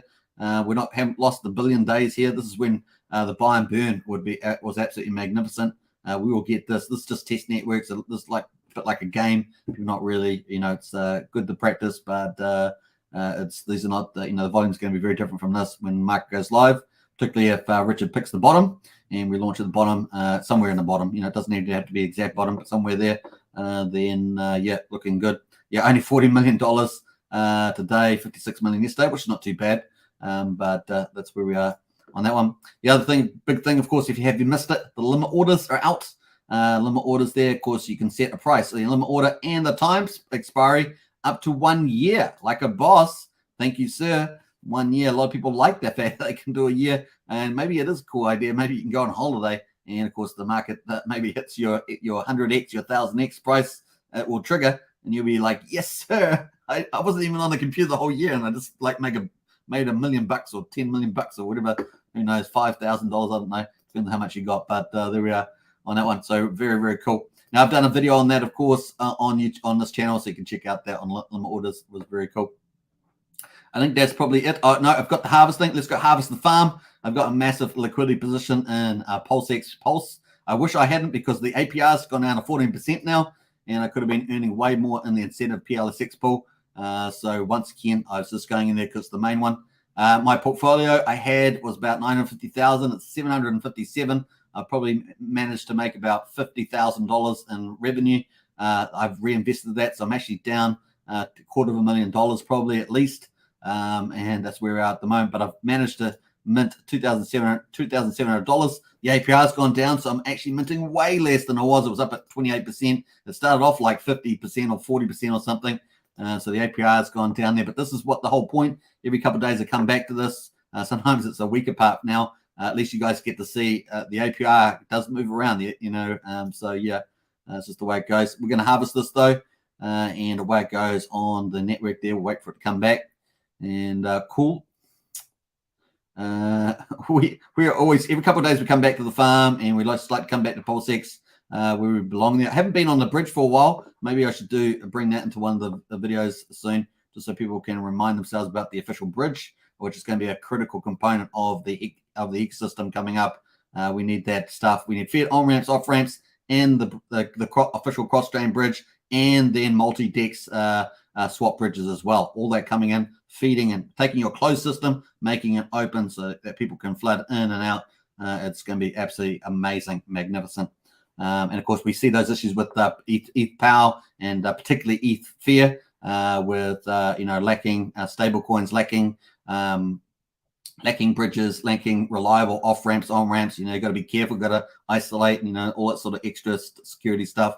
Uniswap not working pools, the pool's not working properly, not being able to swap back out from ETF, for example, easily as well from say Hex or other peers. So there's lots of issues still there. It's early days. And this is the problem you get on a lot of these chains where the Pulse chain's not going to have all these issues. Honestly, it's you see all the teams. We've got all these magnificent people working on all these solutions, and the actual delay has been a godsend for Pulse chain because this whole ecosystem is just going to land like a juggernaut, and people are just going to be able to do whatever they want, and they're going to want to stay. They're not going to want to leave. That's the big thing. They're not going to want to stay, not leave. All right, so those incentive tokens gone in there like a boss, looking pretty good. We're up to an hour and a half. I think we're going to end there, folks. I will probably do some liquidity pool and some more stuff with all those tokens that I've got in the wallet. I've been accumulating there, so we're going to do that. Richard Hart has been doing stuff as well. There we are. Who's behind my losses? Is the old cartoon there. What to do in this bear market? Read the secrets. I used to become a god. This is from Groundhog's Day. Groundhog's Day. Health comes first, not the screen. That's a lesson for all of us there. So cool. Actually, I might retweet that one too. It's from Richard there. Like if you've been shamed for owning a Samsung phone. That's terrible. And here, man, lol, one needs only meet the general public a bit more often to be like, yeah, I'm glad their prices are going up, all going up. Bunch of trash people out there. There are a real good reason you lock your doors, says Richard Hart. I think that's some of that cool stuff there. So cool. All right, let's jump out of all that. We're going to close all that down. And we might have another DApp day. I think we might do another DApp day. We've got 11 hours to go until the Fed comes out with this announcement. I'm going to post this link in the chat there if you want to keep that in the calendar. Definitely something to do. Let's quickly go into some of the comments here just to wrap things up. We're going to jump back to the chart there as well. And what should we leave it on the quad charts, so that you can see all four charts, Hex, Hedron, and so forth. Let's go over there. I must say that Hex on ETH Power is doing pretty good at the moment, so it's still looking pretty good there. We got Maxi over 7 cents in the premium at the moment, looking at 237, looking really good there when it populates. Bam. All right, so let's full screen that too and pull up the the Hedron price. Pull up the ACOSA price there. You can see them all in one screen. Let's get to some final comments before we wrap up. Let's go back up here. Got to have a bit of a drink first, to be honest.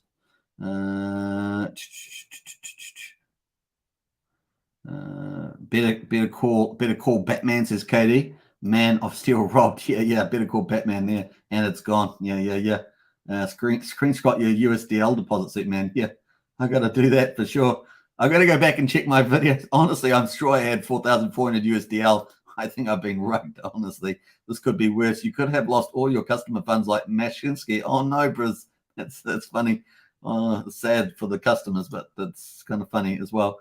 Hope help Superman was robbed. It's okay, lady. I'm on to it. Oh, no. In the house says J-Man. Hey, J-Man, good to see you. Hello, friends. Excited for Pulsechain. Yep, one day closer. Proof of weight, that's for sure. Superman, you're the man, says J-Man. I appreciate that. Brendan's in house there. The loan token staking pool looks much lower than mine, Superman. Oh, you show off, man. I knew Brendan was in the house. All I had to do was talk about that. You are smashing me there on those yield farms at the moment. I must agree with you. You must almost. Are you up to my 750,000 yet though? Let me know. You must be catching up to that. I bought at 23, says Brennan. Okay, cool. I don't know what was the price. I forgot to check it again. It was much higher than that, I'm sure. Testnet Millionaire says UFO. Yeah. Testnet Millionaire. It's not real, by the way, everybody. 2 months to launch, says Dave down there. Yeah, I'm still think December, January, something seems like the case there. I still think it's kind of in that ballpark. You just never know. It could launch any time. Bear market's going to a lot harder in the coming months. Yeah, that's the issue, is that I think a lot of us are pretty accepting that September, October, November could be a little bit rough. Doesn't mean that there won't be good opportunities, because I think there's a gap between those interest rate rises. Offers some opportunity in there, but definitely going to be a bit rough there. Just DCA into some more Hex. Nice one, Brennan. Well done to you. We'll do the bow down to that, man. True Hexkin right there. J-Man in house, that inflation is wrecking the economy, but market will recover and Pulsechain is going to the moon. I like that. Hex price is looking like a steal, says J-Man. 500,000 Hex tokens on ETH Power chain for $600. Woohoo, says UFO. Aidan says, thanks, Superman, for clarifying that question with Dipcatcher. I'm trying to onboard new Hexkins to save themselves from crazy ETH gas fees. Stake Hex and Perpetuals and chill. Thanks to Dipcatcher. Yeah, absolutely. Thanks to Dipcatcher and Goldkey there and the old Maximus team. They're doing an awesome job. Pulsepot coming soon on BNB. Yeah, October is when we're expecting that. J-Man, I have been covering that. I do want to do more coverage because it's kind of the fun part. You know, they are innovating at the frontier of decentralized casinos where you get to own the casino, not just play it. I think that's pretty revolutionary, and I'm really excited. I think Jacob, the dev, sounds like a great guy and does sound like they're doing some awesome things there. So I'm happy to support that one. That seems like a fun thing to cover. It is speculative on the speculative end, but we like to have a bit of that in crypto too. Katie says, great stream, Superman. Hey, you're welcome there, Katie. It's always a pleasure, as it were. Briz says, watching this ETHW fork made me realize how important the stablecoin and bridge from Pulse to ETH is. Glad we all have liquid loans. Yeah, and that's it. That's so awesome observation, Briz. And of course, looks like we're going to have Coast as well if they can deliver. They said they've been working on it for about a year.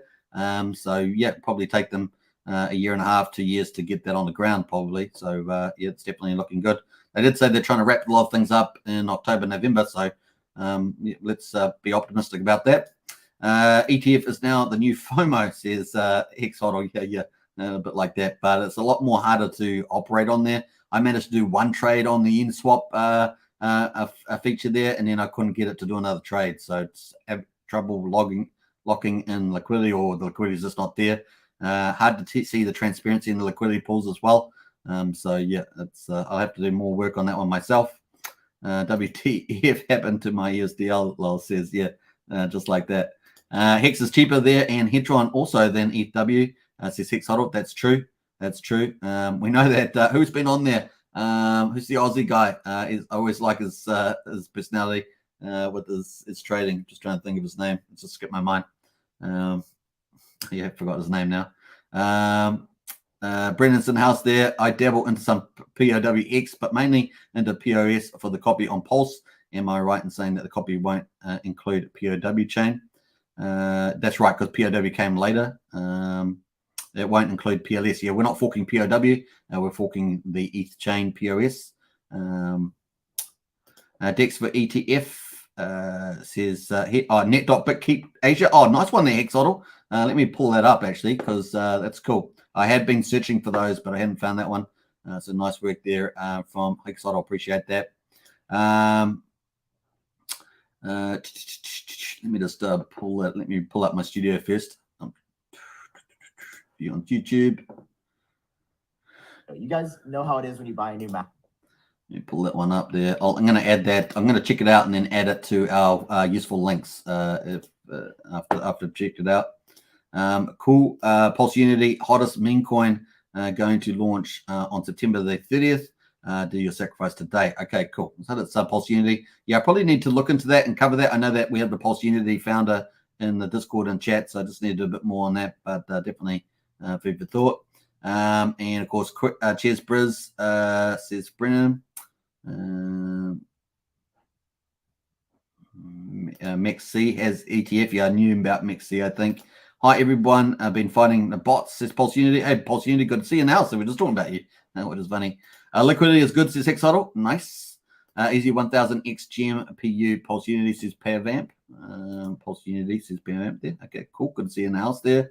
Got to use a bit keep wallet. It's like MetaMask. Okay. I guess there's a little extra issue there, but that's cool. Okay, sweet. Thanks, man. Just want to clarify, says Brennan. Yeah, you're welcome. I'm farming in now cheapest Hex and Hedron yet, says Hex Token. That's probably, if you are speculative in that play, then it's probably a good move to do. And all the front ends on Acosa work. Yes, they do. They do work. Oh, cool.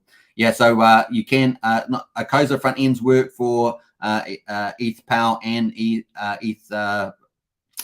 Fair. So they work for both of them, so the ETF and ETHW. So remember that you can get your staking done or whatever you're going to do on those chains, or you can speculate on the price and accumulate or whatever. Thanks to Pulse Unity. Yep, we're going to have to I'll have to have a little look at your project in a bit more depth there, Pulse Unity, and we might have to talk about that. I'm able to buy good amounts for cheap, low slippage, and transfer to MetaMask. ETF works also, says Exalt. Nice. All right, we're going to wrap it up, folks. We're up to 1 hour and 42 minutes, and a big shout out, thanks once again to Dipcatcher, and of course, thanks to all of you out there, the subscribers, all the channel members in particular that really support this channel a lot. Appreciate it big time. We're going to have a lot of fun, man. Look at that premium. That Maxi premium is still rising while we're talking in this live stream. The more we talk, the more it goes up. I'm just kidding, but it is going up at the moment, and it looks pretty exciting. Like I say, we have five days and 17 hours or something to go. It's going to be a lot of fun. Now, if you haven't joined our Discord, get into Discord links there, folks. It's really awesome community, awesome info. All the useful links have all the stuff to ETHW, ETH Power, and ETH Fair. They're all there, you can see. And of course, so we have lots all around Maximus, and they're all there. All the Maximus ETH Power, ETF there. And of course, on the ETH chain, we've got Maximus DAO. If you're going to mint your tokens, team and perpetuals, that's where you do it from there. And of course, we do have the awesome Acosa DApp sitting right there too. If you want, that works on multiple chains. So that's pretty awesome too. So let me actually just write that there, because probably one thing I haven't written is about that. Works for ETH, W and ETF chains. Right, cool. How about that? Do you like that? Is that like a boss? Bam, right there live. That's been updated right there. So pretty cool. All right, take care, everybody. Okay, see you guys all tomorrow. 2 more live streams, Pulsechain, Pulsex, Hex twice a day, unless, of course, I get some kryptonite issues like I did the other day. Otherwise, we're okay. Your liquid USDL evaporates soon, man. I know UFO. I'm a bit worried about it. I've got to go hunting for it. Thank you, Hex Token, says Rothko. Coffee time, says Genuine. I got my little coffee left. It's quite cold, but there we go. All right, I got to sign off. We are up to 1 hour and 45. And let me just sign off here. I won't play out a Richard Hart video unless you guys want it. What the heck? We're going to play it out. It's some alpha drop there. Take care, everybody. We're going to play out the alpha bombs from Richard Hart from the Pulsechain keynote speech. It is so good. I play it. I'm going to play it for the week. That's pretty much it. We'll just keep playing. It's got so What's up, guys? All right, peace out. See you now. Pulsechain shirt on. Pulsechain ring.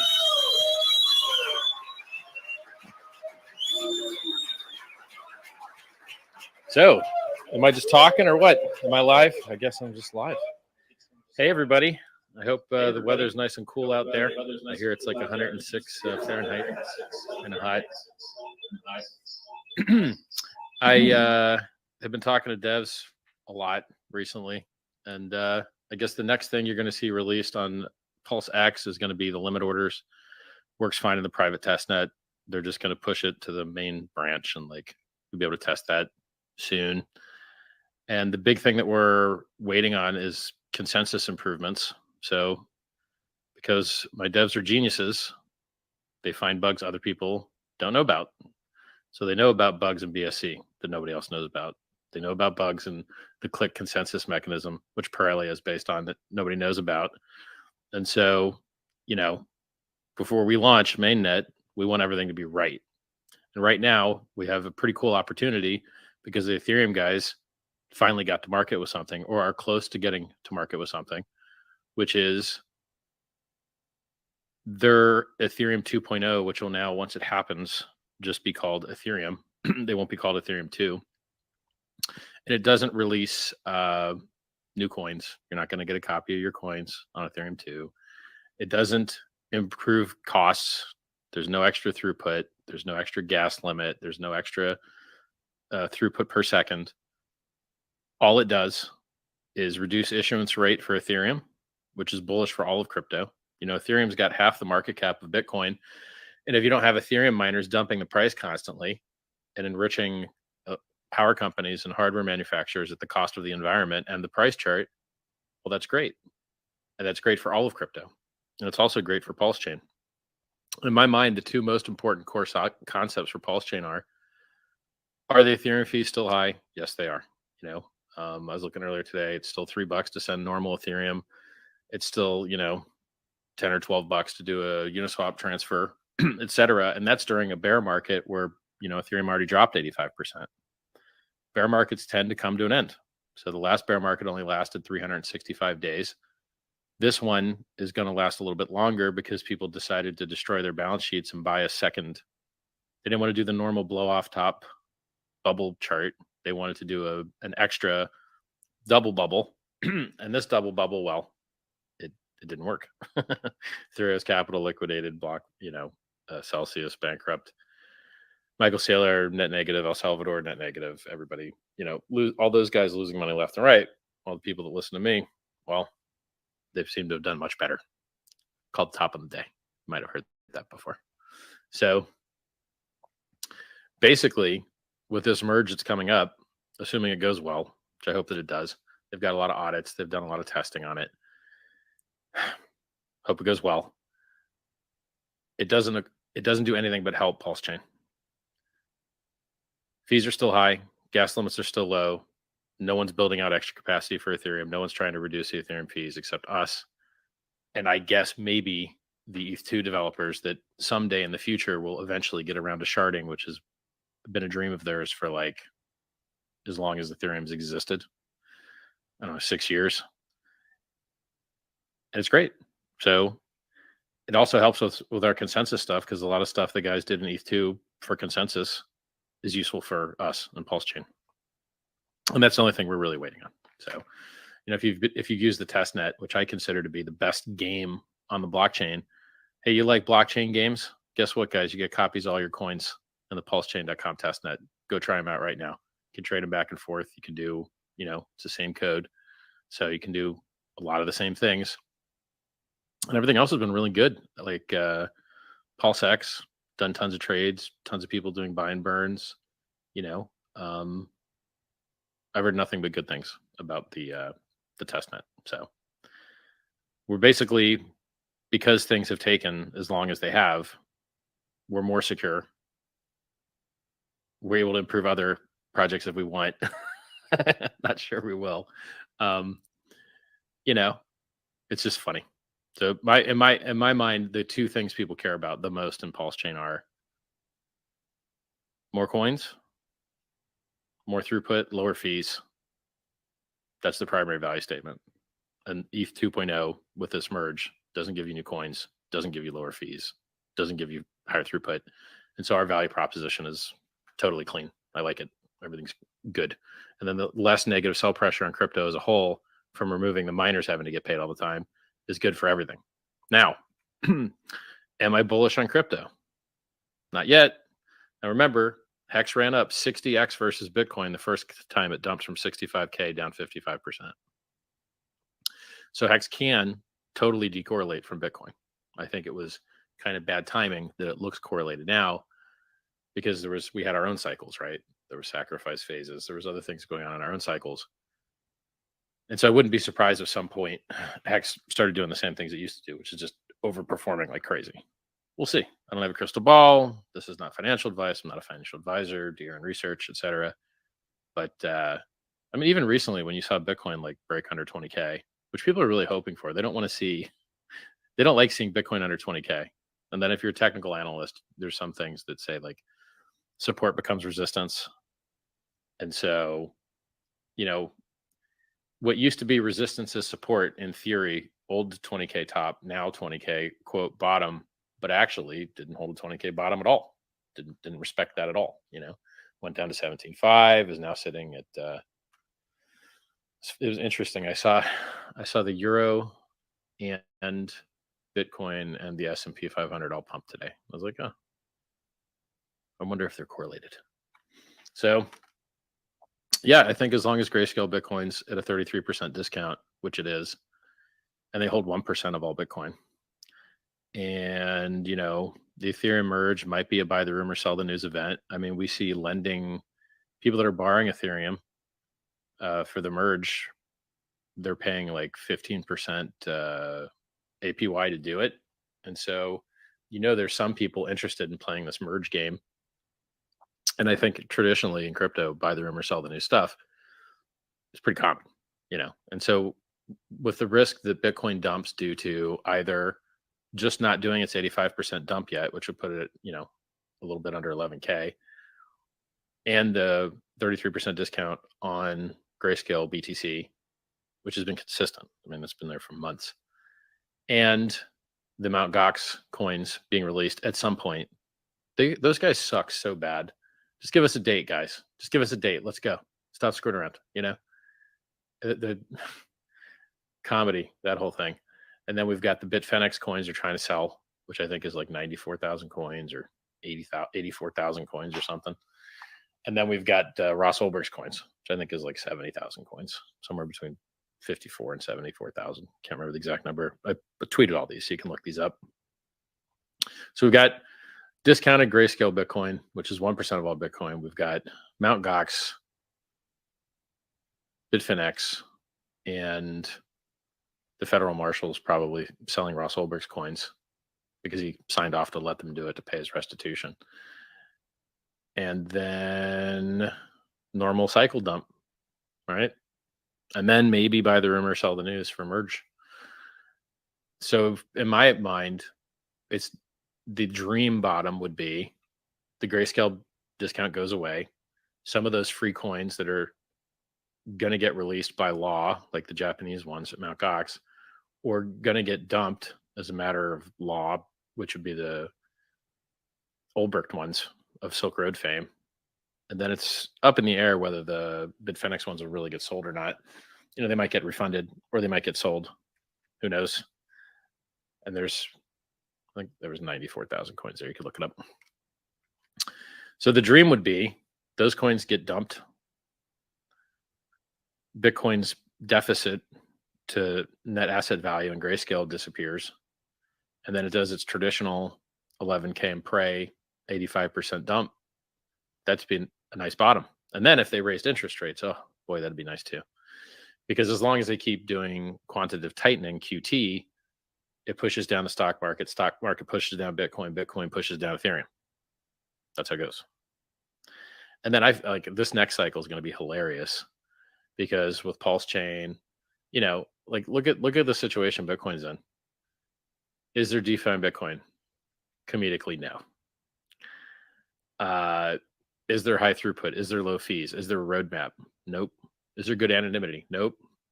Now I was just talking to a lawyer today about the Tornado Cash situation.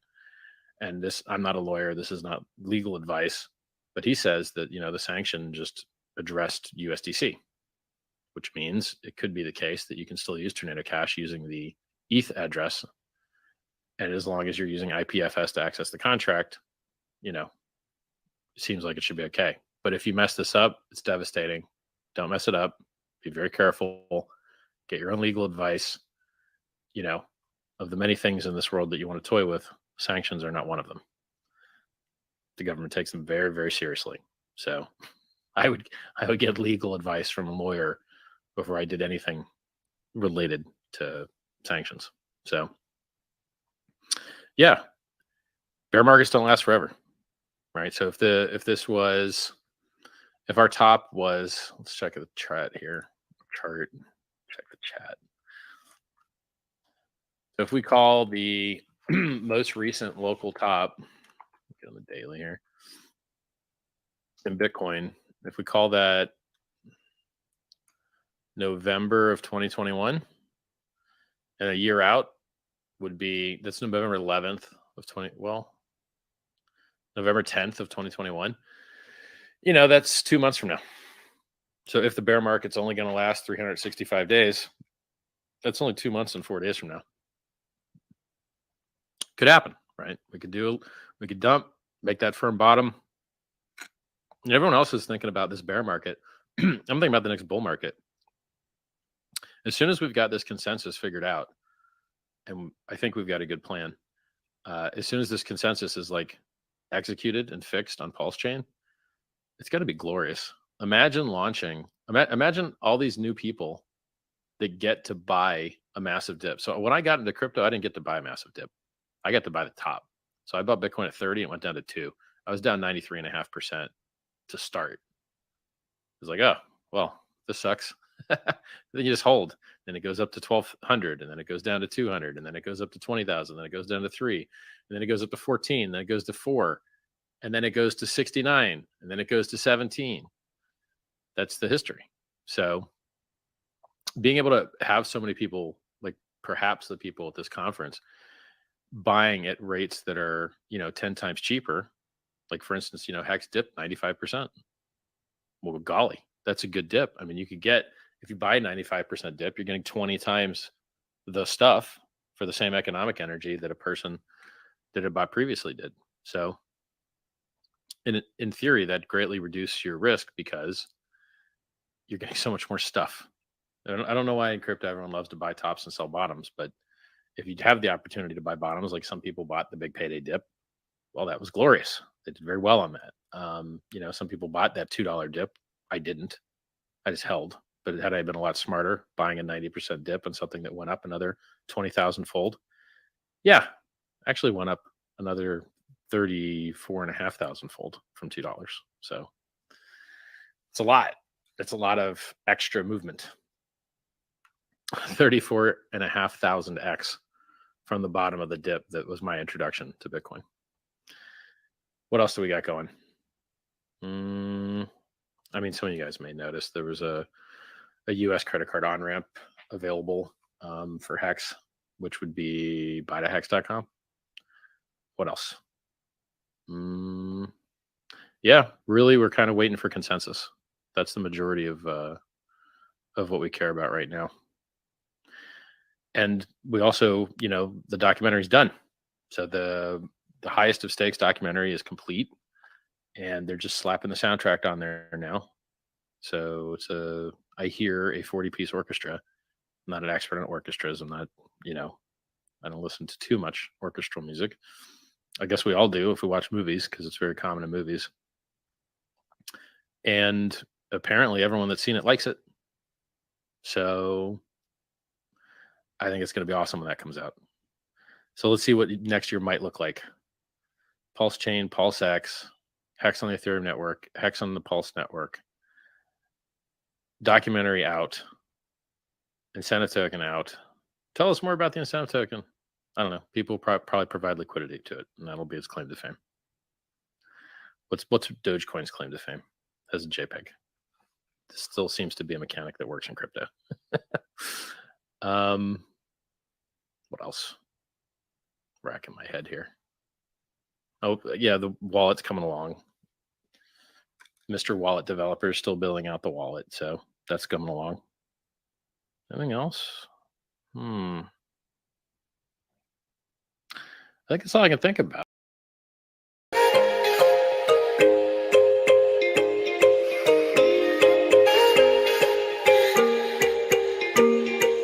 Yes.